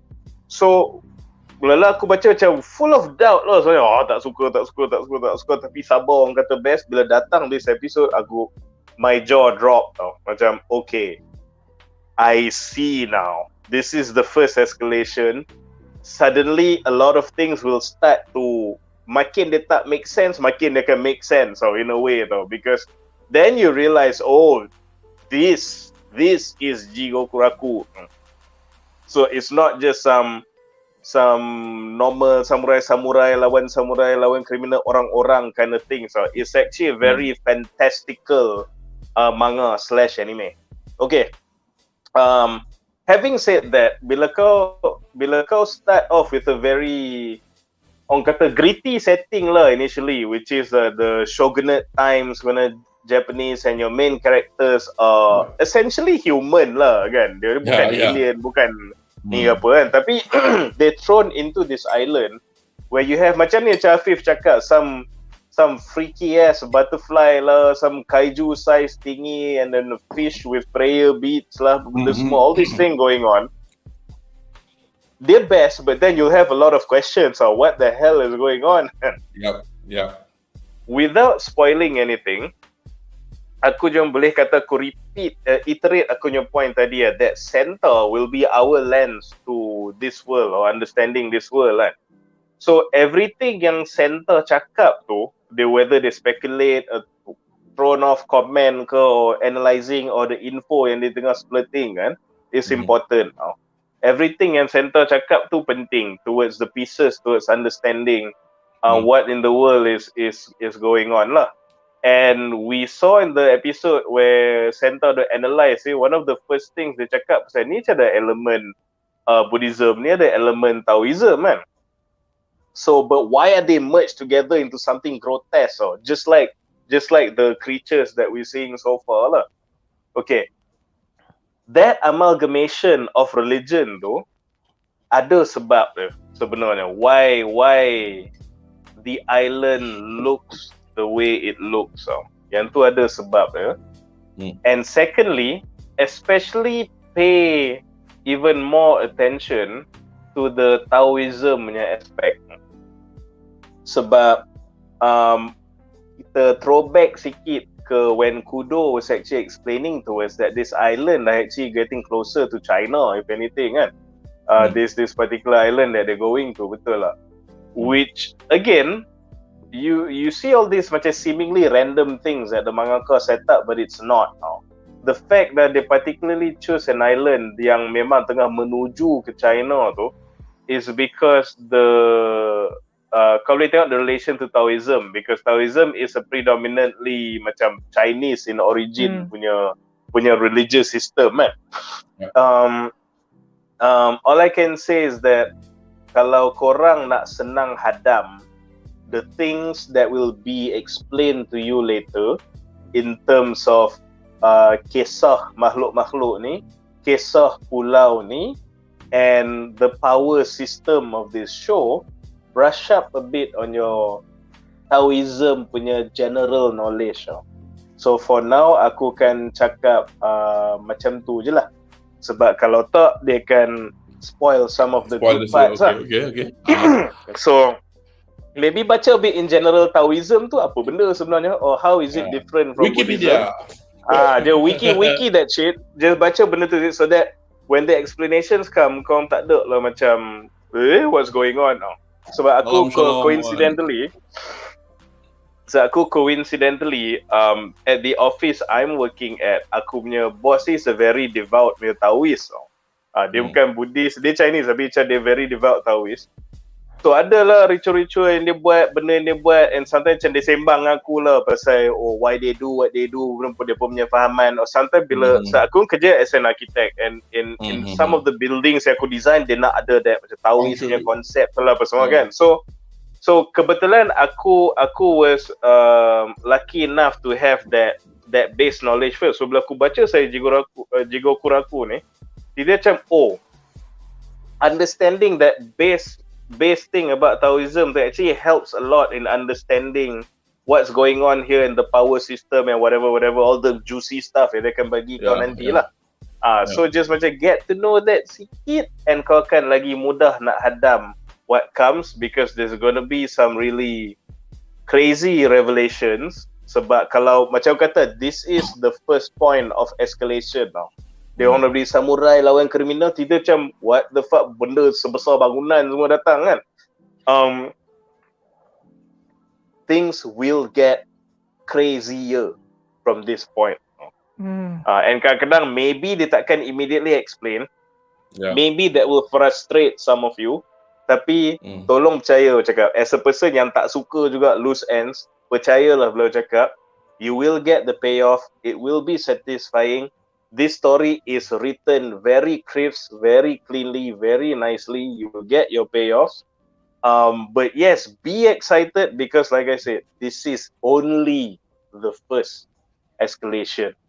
You think this is crazy? Shit gets crazier and wilder and more out of control. Have you got anything to add, Anri?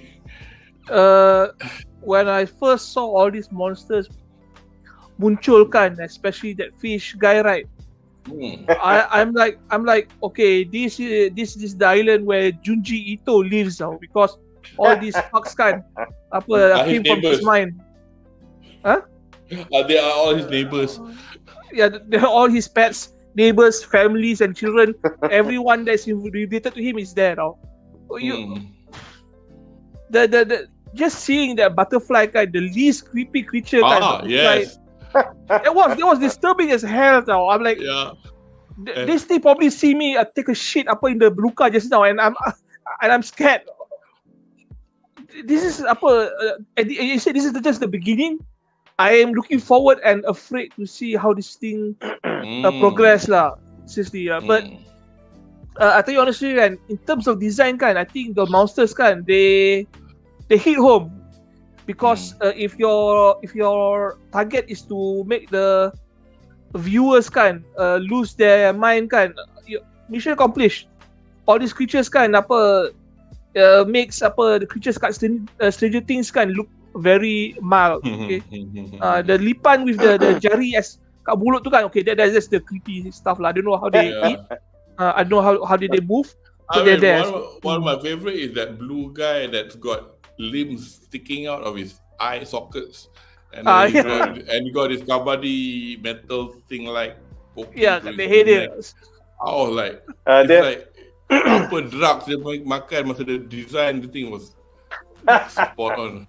But I have one thing to lupa nak tambah pasal ni, just to take back to what I said just now, that this is actually a prime example of what I cakap masa earlier tadi, in that even though this is a crazy fantastical punya manga / anime, but the characters are very real and believable lah. Sebab kita boleh tengok in the revelation of this crazy macam nightmare fuel video muncul, you can see a variety of reactions from people lah. So macam Sagiri is a relatively bukanlah kata dia dimanjakan, but she's quite sheltered lah, duduk in a nice dojo, ada family, ada adik-beradik, ada ni benda semua kan. What was her reaction? Macam Sagiri would be us in that situation. They just macam terpaku and like, what the fuck is going on?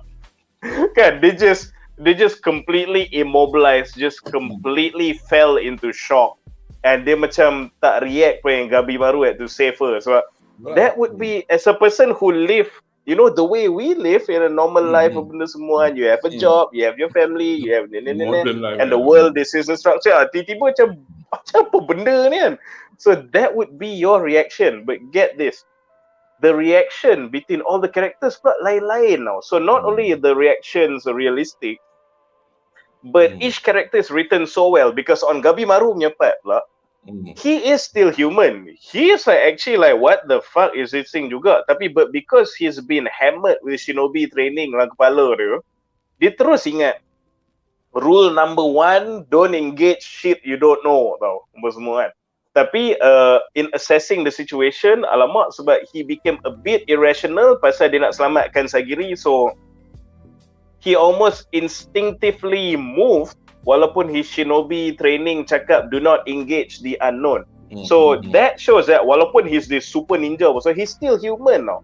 So in the end, he lost his composure. He attacked those things out of macam fear for his safety and Sagiri tau. Despite his training him, telling him to bail if you see shit that you macam cannot even identify kan. So yang tu Gabi Maru punya reaction. But then you go to Azar Chobe pula, sebab macam in that beat yang dia pun introduce this mountain bandit guy who survived so many things because he's just an exceptionally adaptable human being. Dia punya reaction saya, oh, what the fuck is this? Okay, how do I kill you? Almost immediately, that's dia punya reaction. Dia fikir, dia immediately adapt to the situation because he has been dealing with dangers and the unexpected all his life now. So, some unknown monster, and then okay, terkejut kejap, and then like, just another thing I gotta kill to get out of my way again. So, because Bedah, he was brought up that way, how he lived his life. So, you tengok, all these characters reaction dia memang completely lain tau. Even the Dragon Blade pun yang aku punya favourite tu, wah aku lah yang paling kuat, aku nak bunuh semua orang, he's just very gung ho. Tapi bila dia nampak that towering kaiju, dia pun macam what the fuck is that? So dia macam the reactions are very real, and not only that, the reactions are dependent on the world building and the character building of setiap watak tu. Then you know these are signs that by how they react to such a crazy situation that terbalikkan the normality of their life, you know it's a well-written manga, especially for the characters. Anyway, so I just thought I was gonna slightly allude lah sekejap for the bottom overlay, which is to date how Papa is doing with this. Just now Anri pun ada sebut, was it 2 weeks? Did you say the latest episode that they have a? They have a gap of 2 months. 2 months.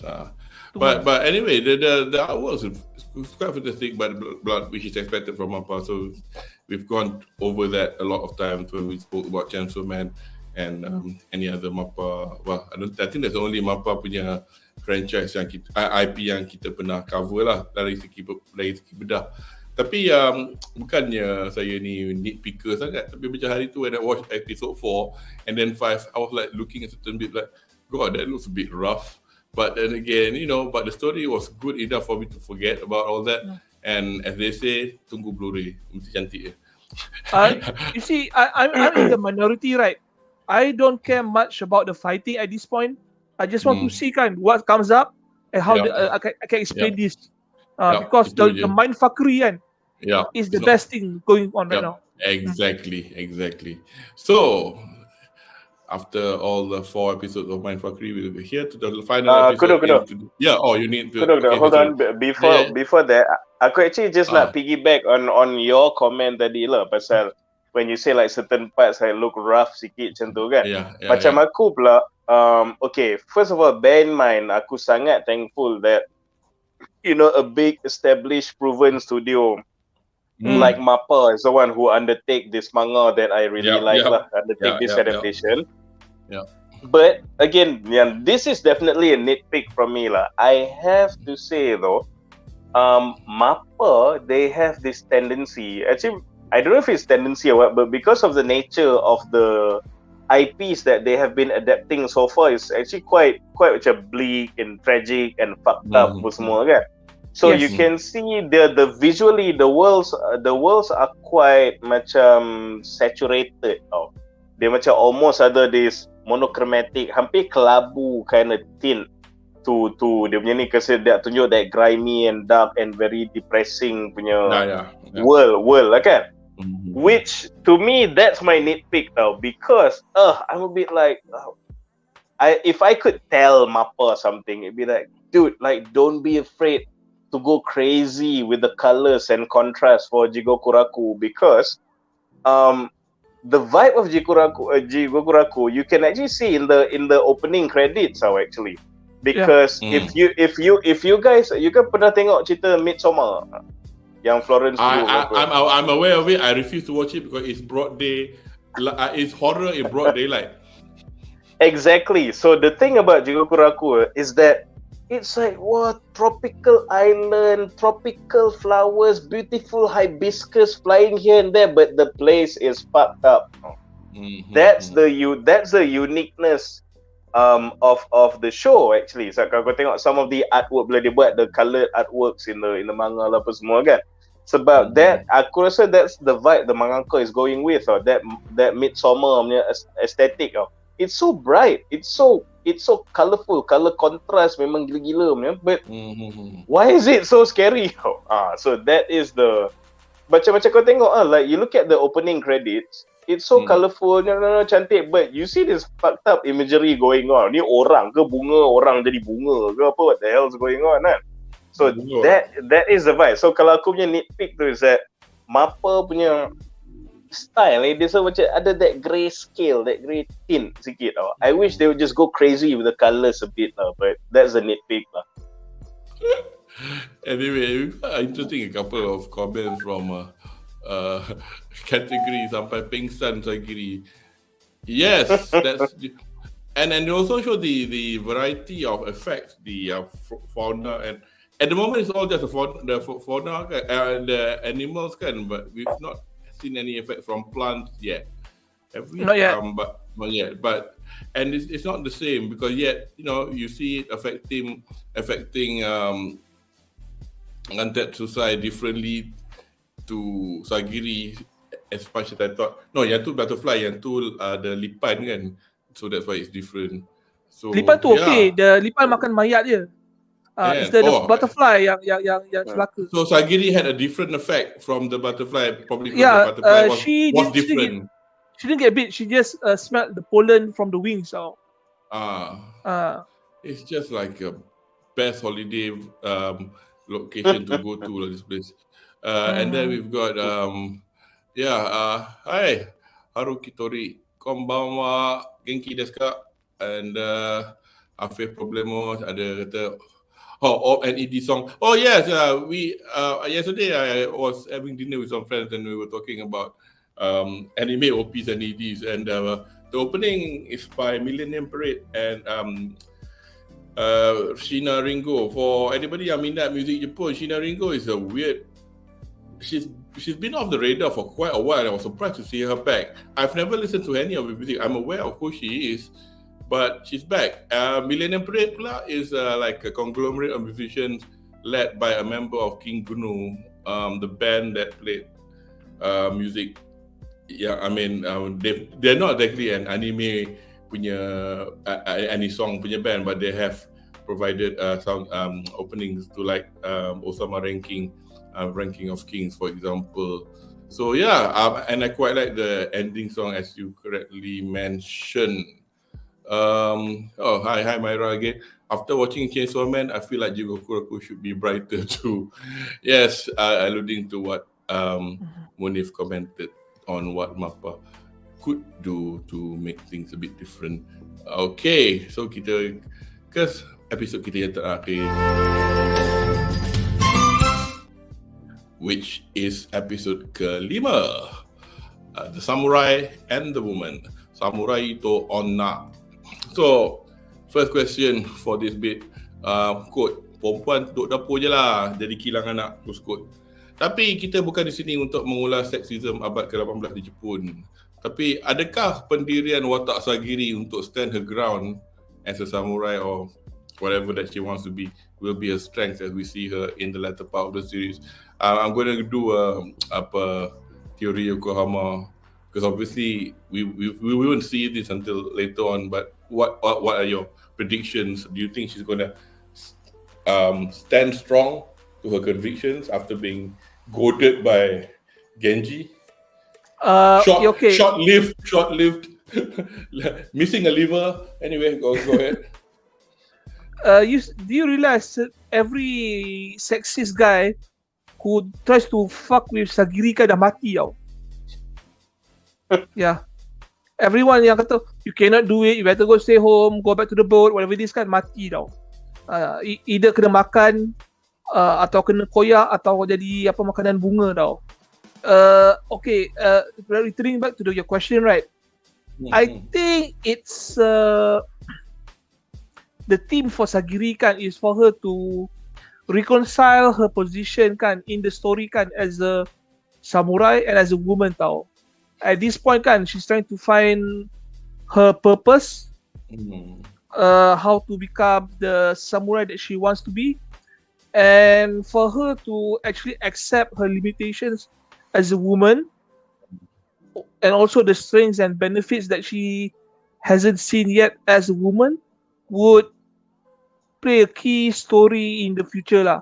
And at the end, if she's not actually the samurai she wants to be, at least to be a stronger version of the samurai she wants to be lah. That is my opinion. Itulah.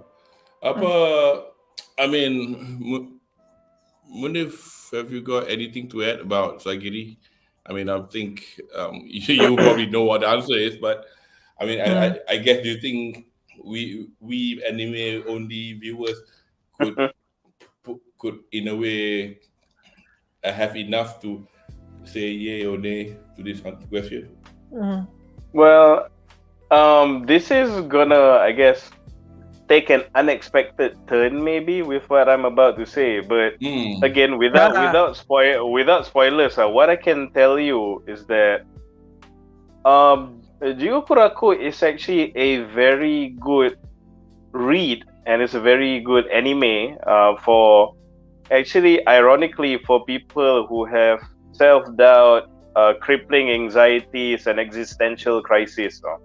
Sebab all I can say right now, like kind of narrate with this whole Sagiri internal dilemma that she's going on here is that one of the things that makes me really like about JIGOKURAKU when it comes to their characters, when it comes to the fight resolutions, fight itself's ability, and all that can be summed up in one simple term, is that in JIGOKURAKU, strength is not the same as what other animes or anything in other pop culture define. Dalam this show, strength is portrayed differently, is defined differently. So kalau kau cakap pasal this whole dilemma that Sagiri is going through, will she overcome this? Will she persevere? Will she fail? Will she stay the way she is? Or is staying the way she is good? Or what's going to happen kan? Macam, it's written so well that I can't really narrate on that. Pasal talking about her personality pun will kind of relate to the general narrative, will relate to the abilities. So it's like a lot of things macam dia actually berkait to each other. Okay. But that's why I say the safe thing that I can tell you is that I really, really love this manga because strength is not what you think it is. And I'll just leave you with a quote for, there's this character that you guys akan jumpa later. Dia akan bagi tahu our favorite protagonist, dia akan cakap this line now. Soul, strong, weak. Body, strong, weak. And I was like, what the fuck is going on now? Yeah. But you will understand eventually. Oh, God, I'm looking forward to more of this, man. So it's not your macam kau tumbuk aku, power up, aku tumbuk kau 2 kali ganda lagi kuat. Oh, aku ada final form, aku tumbuk kau 3 kali ganda lagi kuat. No, it's not that type of show. No. It's a lot more complex like that for the characterizations and even the fighting and abilities. So it's so good. You'll see. Yeah. Okay. I have a question. Dragon Ball fans. Okay, sorry, Anri. Okay. Setakat ni kan, I'm very okay with the story lah, the techniques, the fighting, the pacing, semua okay. Please tell me kan, you will not go to absurd power levels macam Kabimaru summon no jutsu aku akan keluar apa in the anytime in the story. Dia summon giant frog or something like that. Please tell me no bullshit like that. At least lah. No. It's macam mana kata dia akan macam mana kata dia akan escalate lah. But it won't be an as full escalation. Okay. And also if anything, macam mana cakap the when they face whatever they're gonna face on the island kan, most of the time it's addressed not by an as full ability, but it is addressed by strategy, by cunning, by understanding the power system, and a lot of times desperate teamwork. So itu yang aku suka cerita ni tu, because it's not like punch me, I grow into 5 times, I punch you harder than you punch me. It's not that. Because okay, kalau aku nak kata something that's close, but it's not as complicated lah. Is kalau lah Hunter kita ada Nen kan. Yeah. The Nen punya power system tu, it's not until that level of yang tu sampai kadang sampai memang completely pening terus what the hell is going on kan. Tapi dia ada that complexity that's reminiscent of Nen, but it's nice enough for you to grasp, tapi complex enough for it to be interesting, and add to that dia punya cunning and teamwork and all that. That's how they resolve things somewhat lah on the island lah. So dia takkan tiba Gabimaru tiba aku api kan, tu aku boleh summon a volcano ke dari mana datang tak. It's okay, so like basically the powers are within the realms of plot boundaries lah. There's no golden sage mood, foxtail, ninetail, aura, whatever it is lah. It's not betul. It's a fantastical world, but it's scaled out. It's not jarringly outlandish. Macam kalau kau tengok actually yang dia jadi api, yang Gabimaru jadi api tu, which is a ascetic blaze kan. So that technique tu memang dia consistent lah. Dia akan regularly use that technique, and dia akan tunjuk other jutsu juga. But sometimes he'll like the application of that will be different, or in combination with someone or something else, or as a very cunning way ke apa benda. And then bila dia start faham, there's this power system, so I can overlay that with this. So they escalate, but it's very nicely explained and made believable and easily acceptable lah. And even for the antagonist, kalau aku nak cakap pasal if you worry about that, macam the escalation of abilities kan, those gila babi fantastical things will actually mostly come from the antagonist. But itu pun it'll make sense because well, you'll see the island itself, or the antagonist, the island, starts off as batshit insane. So macam while your protagonist semua start di sini quite the gritty, and then okay lah depa above your average humans, ada some abilities and skills semua.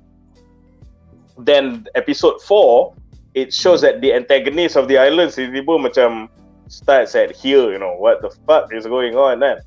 So as they progress in the battle, how do they match each other semua, as ni memang they can escalate to crazy things. but your favorite protagonist will be understanding the abilities, teamwork, cunning, untuk bagi the matches tu memang interesting.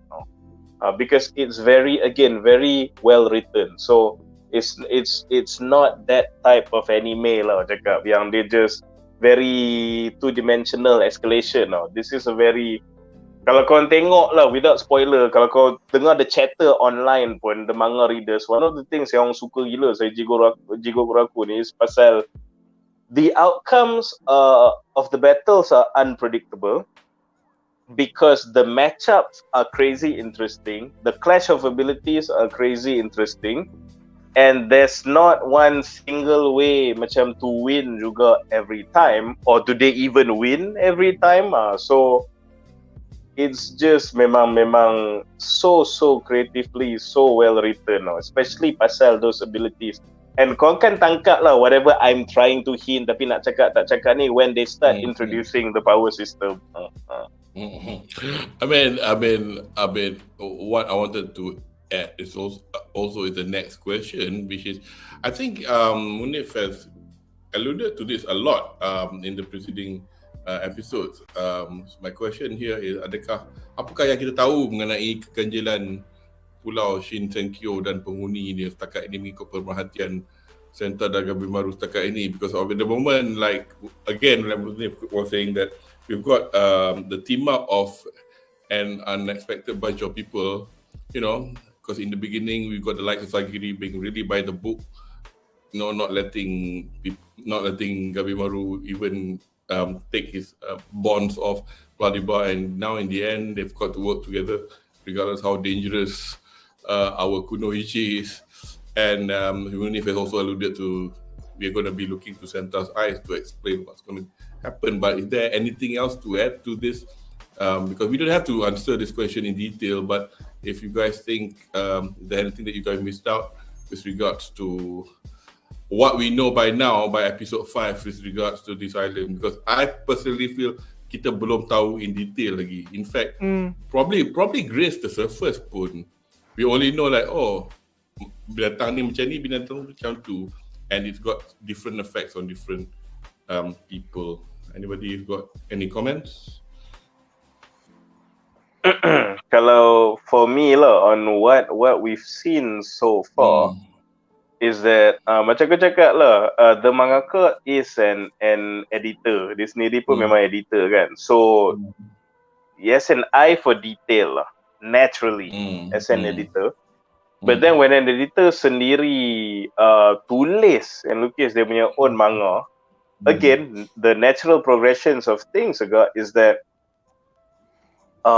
as a famous architect once said, God is in the details lah. Benar. Yeah. So when you look at of course from center will be our lens to this world, but at the same time, the visuals and the designs of the characters of the monsters are actually kind of giving away clues juga lah, so little hints about what's actually going on here. Because one thing I can tell you, which is not a spoiler because it's quite obvious, is that a lot of things here looks like amalgamation actually. And even if you, again, looking at the details, saya cakap mangaka ni detail lah. This is also not a spoiler. Kalau kau tengok really look at the flowers that you are looking. At this island kan, which is benda yang memang dia dah terang-terang dah tunjuk seketul. We know this is somewhere between Japan and China on some island in the middle of the Pacific. Bunga raya. But at the same time, macam you've got hibiscus, but in a hutan that's not necessarily tropical. And yet ada hibiscus. And kalau kau tengok lah, some of the other flowers, is it exactly flowers that are supposed to grow from the regions? Like the plants and the creatures and all seems like, and even the religious motifs looks like amalgamations. So this is what we know, what we literally see so far. So what does that mean now? It's actually quite an important question for you guys to ponder. as center starts to help us unravel what's going on with this world. So apart from the fights and the characters and the power system, the mystery of Jigokuraku pun is one of the biggest attractions of this IP lah. Anri, have you got anything to add, or have you got anything to add with regards to? I mean, we've gone over this before lah, about what we know about this island. But if there's anything else that you need to add, by all means do so. If not, then I can go on to the next question. I think there's nothing much for me to add lah. When I first see this island, I thought it was somewhere in the Philippines, because of the Sampah Guita. But now after seeing the wildlife, it's more like this island is located in hell actually. Hell's restaurants dustbin with all the sisa-sisa lauk. Okay, anyway, soalan kita yang terakhir, something a bit more light-hearted. These two jokers. I mean, I remember seeing Nurugai briefly in the battle royale bit by the beach, but now we got some further details on her. And Mama ni, it's quite a likable Almojo. What's his name? Tenza. But he does come across a bit dense. I find it likable. Just to close off tonight's discussion, pandangan anda tentang dua ekor ni, Anri? This is probably the most likable duo on the island. The kindest Azemon and the most innocent criminal in the whole mix are together. They probably like I said, the nicest people on the island, which makes me. Dia criminal kan? Dia something to do with the fact dia punya tribe got wiped out by the samurai, and then they were just minding their own business and then they wiped out for no reason. Ethnic cleansing. Ethnic cleansing. So basically, I worry that they may be subject to the most tragic death on the island now, because this whole show is like a an elimination show because of all the dangers on the island. I'm pretty sure that they're not going to survive at the end, and they're probably not going to survive at least together lah. The guy is a likable idiot. What can I say about Nurukai lah? Tomboy. Dark skin. What's not to like? First is male, second is tomboy. As long as Anri's happy, we know what's what.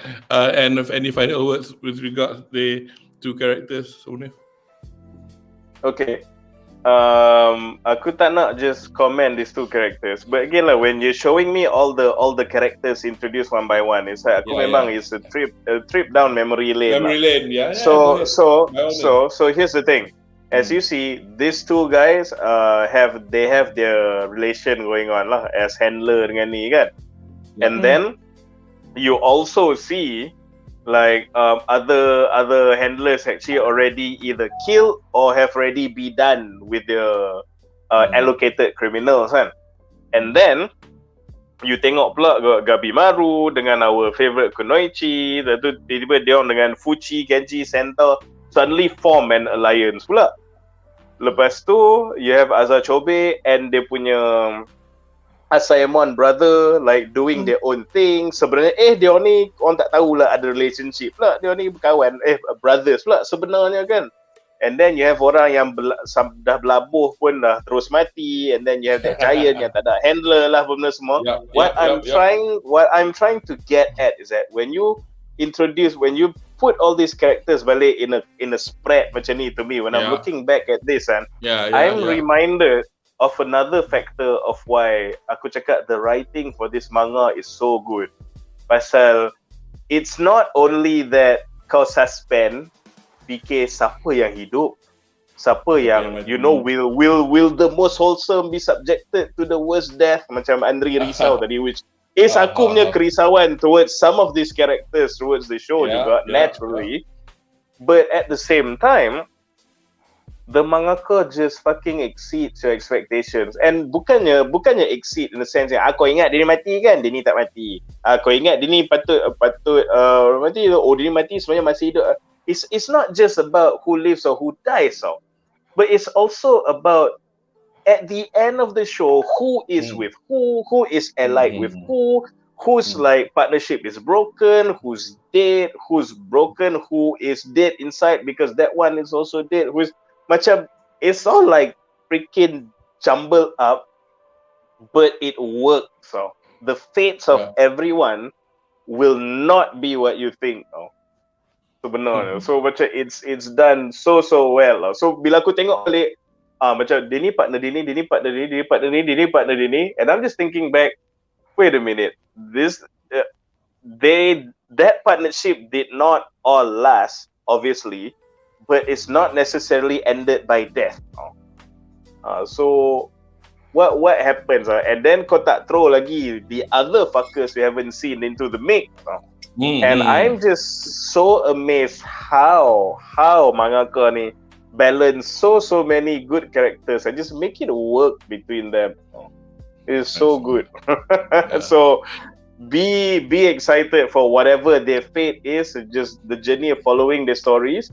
And eventually, when we come to the conclusion, we see how everyone ends up. And like me, you're looking back at this Bedah balik, and you're like, son of a gun, how did they pull this off? Memang tak sangka, but memang terbaik. Nice one. So we got a couple of comments from chat. Haruki Tori, Mappa is a different breed. Yeah, it is a different breed. It's got August origins. I mean, it came from the guy who actually ran Madhouse. I can't remember. I think nama dia Maruyama kot. So the M came from his name, Madhouse. And then he left and he formed Mappa again. And then he's no longer in Mappa now. Anyway, he's formed. There's another studio which I've mentioned in the previous video. I can't remember.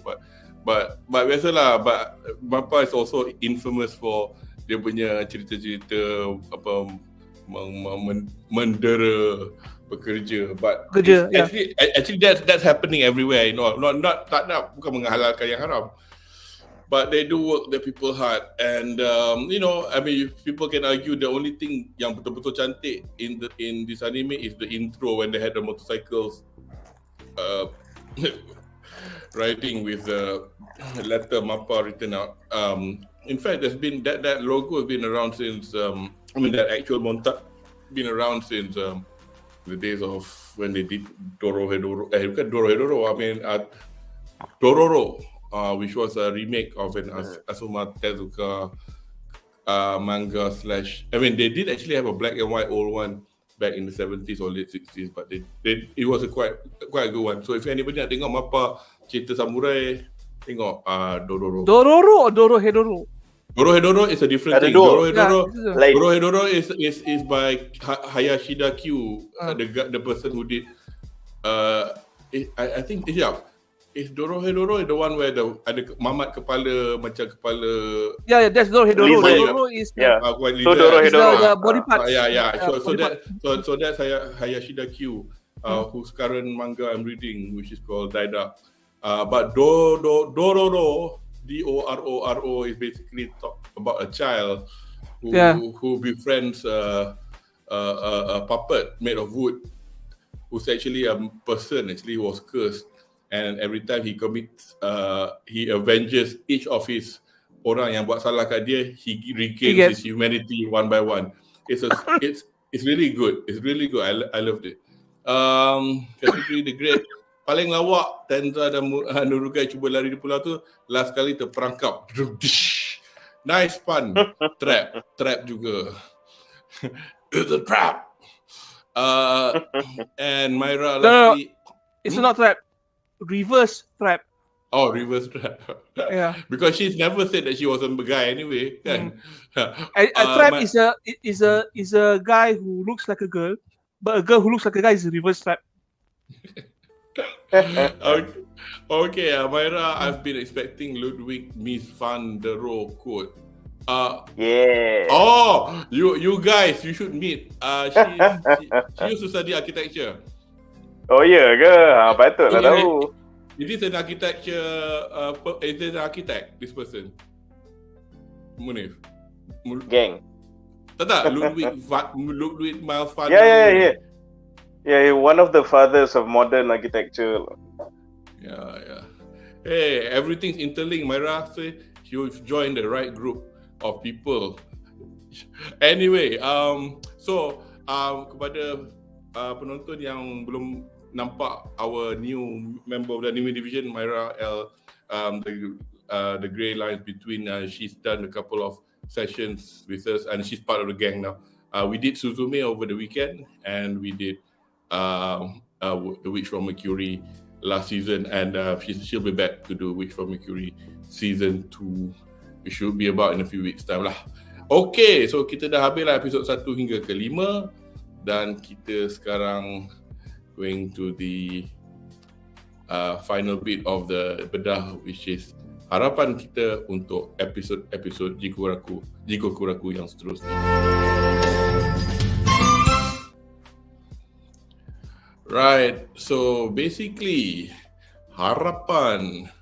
Gosh, I mean, I do have a harapan yang menggunung untuk what's happening next, because obviously, as I said, these 5 episodes hadn't revealed much, and then I'm now very reassured by Munif, bukanlah premonition, but the thing is, of what's happening next. Senang je lah.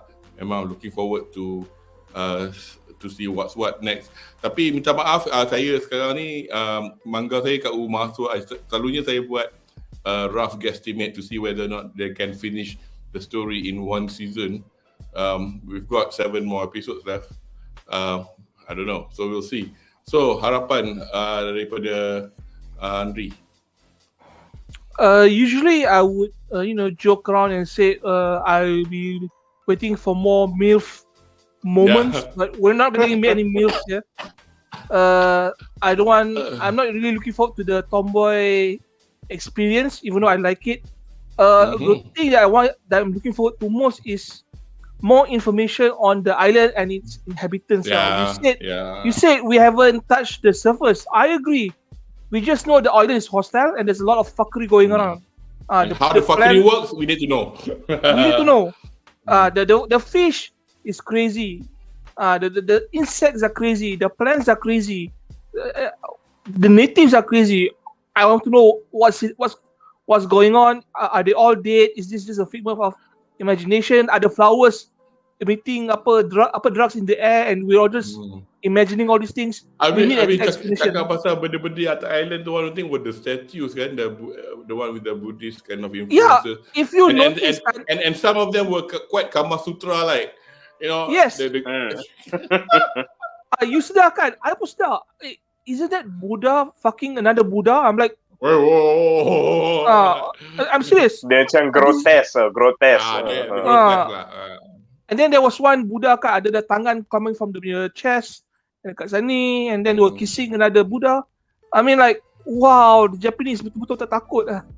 They're doing all these things under the influence of alcohol and drugs at the same time. Splendid. Splendid. Okay, Munif, harapan.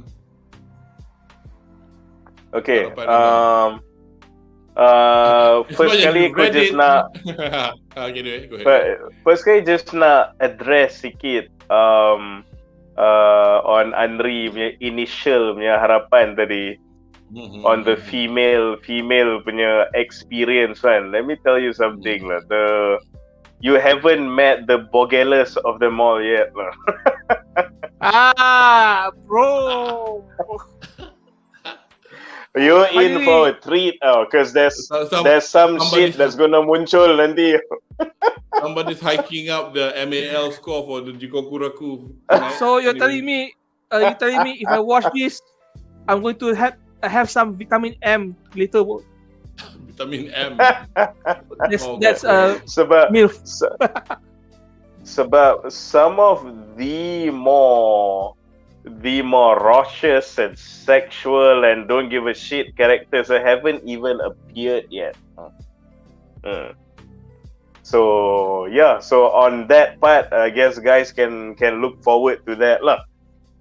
Okay, on I don't want it to be a spoiler, tapi I thought we have accounted for every single criminal who's alive and dead. Are we talking about new characters that we've that supposed to be part of the party, or is that too much of a spoiler if you were to tell us what's what? Or are they the I'll- early CC people who came earlier? Because there was I'll only just 10 people. I'll just There were only- repeat. I'll just repeat what I say. You've never seen this character before. That's all I'll say. Okay, fine. You've never seen them before. Tu je. Who are they? Okay. Kau tengok lah nanti. Okay. On my harapan, but as a person who obviously know How about you? the ends of the story already, but of course I still do have a harapan because Yeah. For the anime. because I cannot wait to see the revelation when it comes to the power system and the more battles with the inhabitants of the island because there are some shit on the island, even though yeah, like I said, the drawings, the spreads in the mangas tu memang like a masterpiece punya artwork gila. But there's some things I want to see that moving and animated now, because you're gonna see some crazy shit. So I want to see those things I've ever only seen in still drawings animated. I want to see how those things move, and I want to see how certain characters that we've never seen before will talk. What's their voice gonna be like, and all that. So, because again, like I cakap, this show is all about escalation now, and I'm not kidding when it comes to it's escalation to the extent there's some things. And I think I'm quite a creative and imaginative person myself, being someone who works with designs. But there's something you know what? I actually need to see that animated. So yeah, I can't wait to see those things. Yeah. Whatever those are, kita tengok lah nanti. Anyway, so tu dia harapan dari kami untuk siri JIGOKURAKU ini. Tapi kita orang pun nak just to add to the harapan with regards to the actual sessions that we have. With 12 episodes, we have 7 more episodes, and Munif is actually a vital part of the team, and it's much easier for him to do it in the weekdays. Saya pula kerja in the weekdays. But there are a few times in the coming months. But tengoklah macam mana, because if you're talking about 7 episodes, we won't see the end of it till the end of June. So we'll play it by ear. We'll see how we can, or perhaps if there is an occasion where you could fit in a Sunday or a Saturday, just a one time for the it won't be for the next 8 weeks anyway. So kita boleh plan lah something so that we could finish it without waiting until September to finish it ke apa. Let's see what we've got there. Faith problem. I think there's a follow-up question. Ada manusia tinggal kat pulau tu. I think according to Munif, kita tengok je lah. Tengok kan? Tengok je lah. Because ni bukan nak buat suspense ke apa ke, tapi macam bila ada manusia tinggal kat pulau tu, benda ni susah nak jawab. Tu je aku cakap. Okay, nice one. So I think we've done quite well actually. Wow, 2 hours 18 minutes. Nice. So kita dah tiba di penghujung sesi bedah kita untuk malam ni, untuk episod 1 hingga 5 JIGOKURAKU or Health Paradise. Dan diharapkan penonton di rumah terhibur dengan ulasan kami malam ini. Untuk sesi yang akan datang, as you know, saya selalu buat sesi saya hari Ahad. Tapi 2 minggu ni kita orang manage to it was Ahad actually. And this one was Tuesday. Ahad ni tak ada anime session, but insyaAllah kita akan bertemu kembali in the following Sunday. That should be 14 hari bulan Mei. Dan I think saya mengharap by that time kita orang boleh mula discuss Mobile Gundam Witch from Mercury season kedua. which is part of the musim spring season anime spring season for this year. Panelists yang should be able to join me would be Shazli American, Myra from the Grey Lines Between, and hopefully Tarmizi Ali. Tapi tarikh dan masa sesi, hopefully as I said 14 hari bulan Mei. But if ada if another date is supposed to be done for that session, we'll tell you lah. Dekat nak ikut kami punya news, ikut kami mengikut laman Facebook dan YouTube STOMACHOFCHAOS.com dan juga BUZZPOPTV. So kepada anda yang baru saja ke sesi kami dan a bit too late to catch on the live discussion, jangan lupa untuk melanggar, berkongsi dan tekan butang like untuk kedua laman YouTube dan STOMACHOFCHAOS dan BUZZPOPTV, laman pop culture sukan Malaysia, supaya anda tidak ketinggalan untuk sesi live stream kami yang akan datang. These live streams are all archived dalam YouTube. Anda boleh nonton bila-bila masa, tapi tak ada can nak live Q&A lah. Tapi by all means, kami membaca setiap komen. So jika anda mempunyai apa-apa soalan untuk stream ni atau stream yang lepas, by all means drop it in the comment section dan kami akan menjawab soalan anda. So juga jika anda ingin menonton sesi kami yang apart from the live stream archive, kami juga mempunyai video-video pendek yang digarap daripada our longer live stream, where kami concentrate on certain aspect of an anime, baik dari segi penulisan atau penceritaan atau lore. Yang tu available dalam archive STOMACHOFCHAOS.com. So saya adalah beberapa video 5 minit, 8 minit untuk Bleach, untuk Suzume dan sebagainya. So terima kasih kerana sudi bersama kami. Kepada rakan panelis saya hari ini, sama ada kepada Munif, thanks for spending 2 hours tonight with us, and also Anri Alwi. Yeah, I know you'll be waiting to do this session for the longest time. Dan saya Kudo Maharizu, ijo desu, mata today. Okay, thanks guys, see you. Jumpa lagi di lain masa. Okay, bye. See you.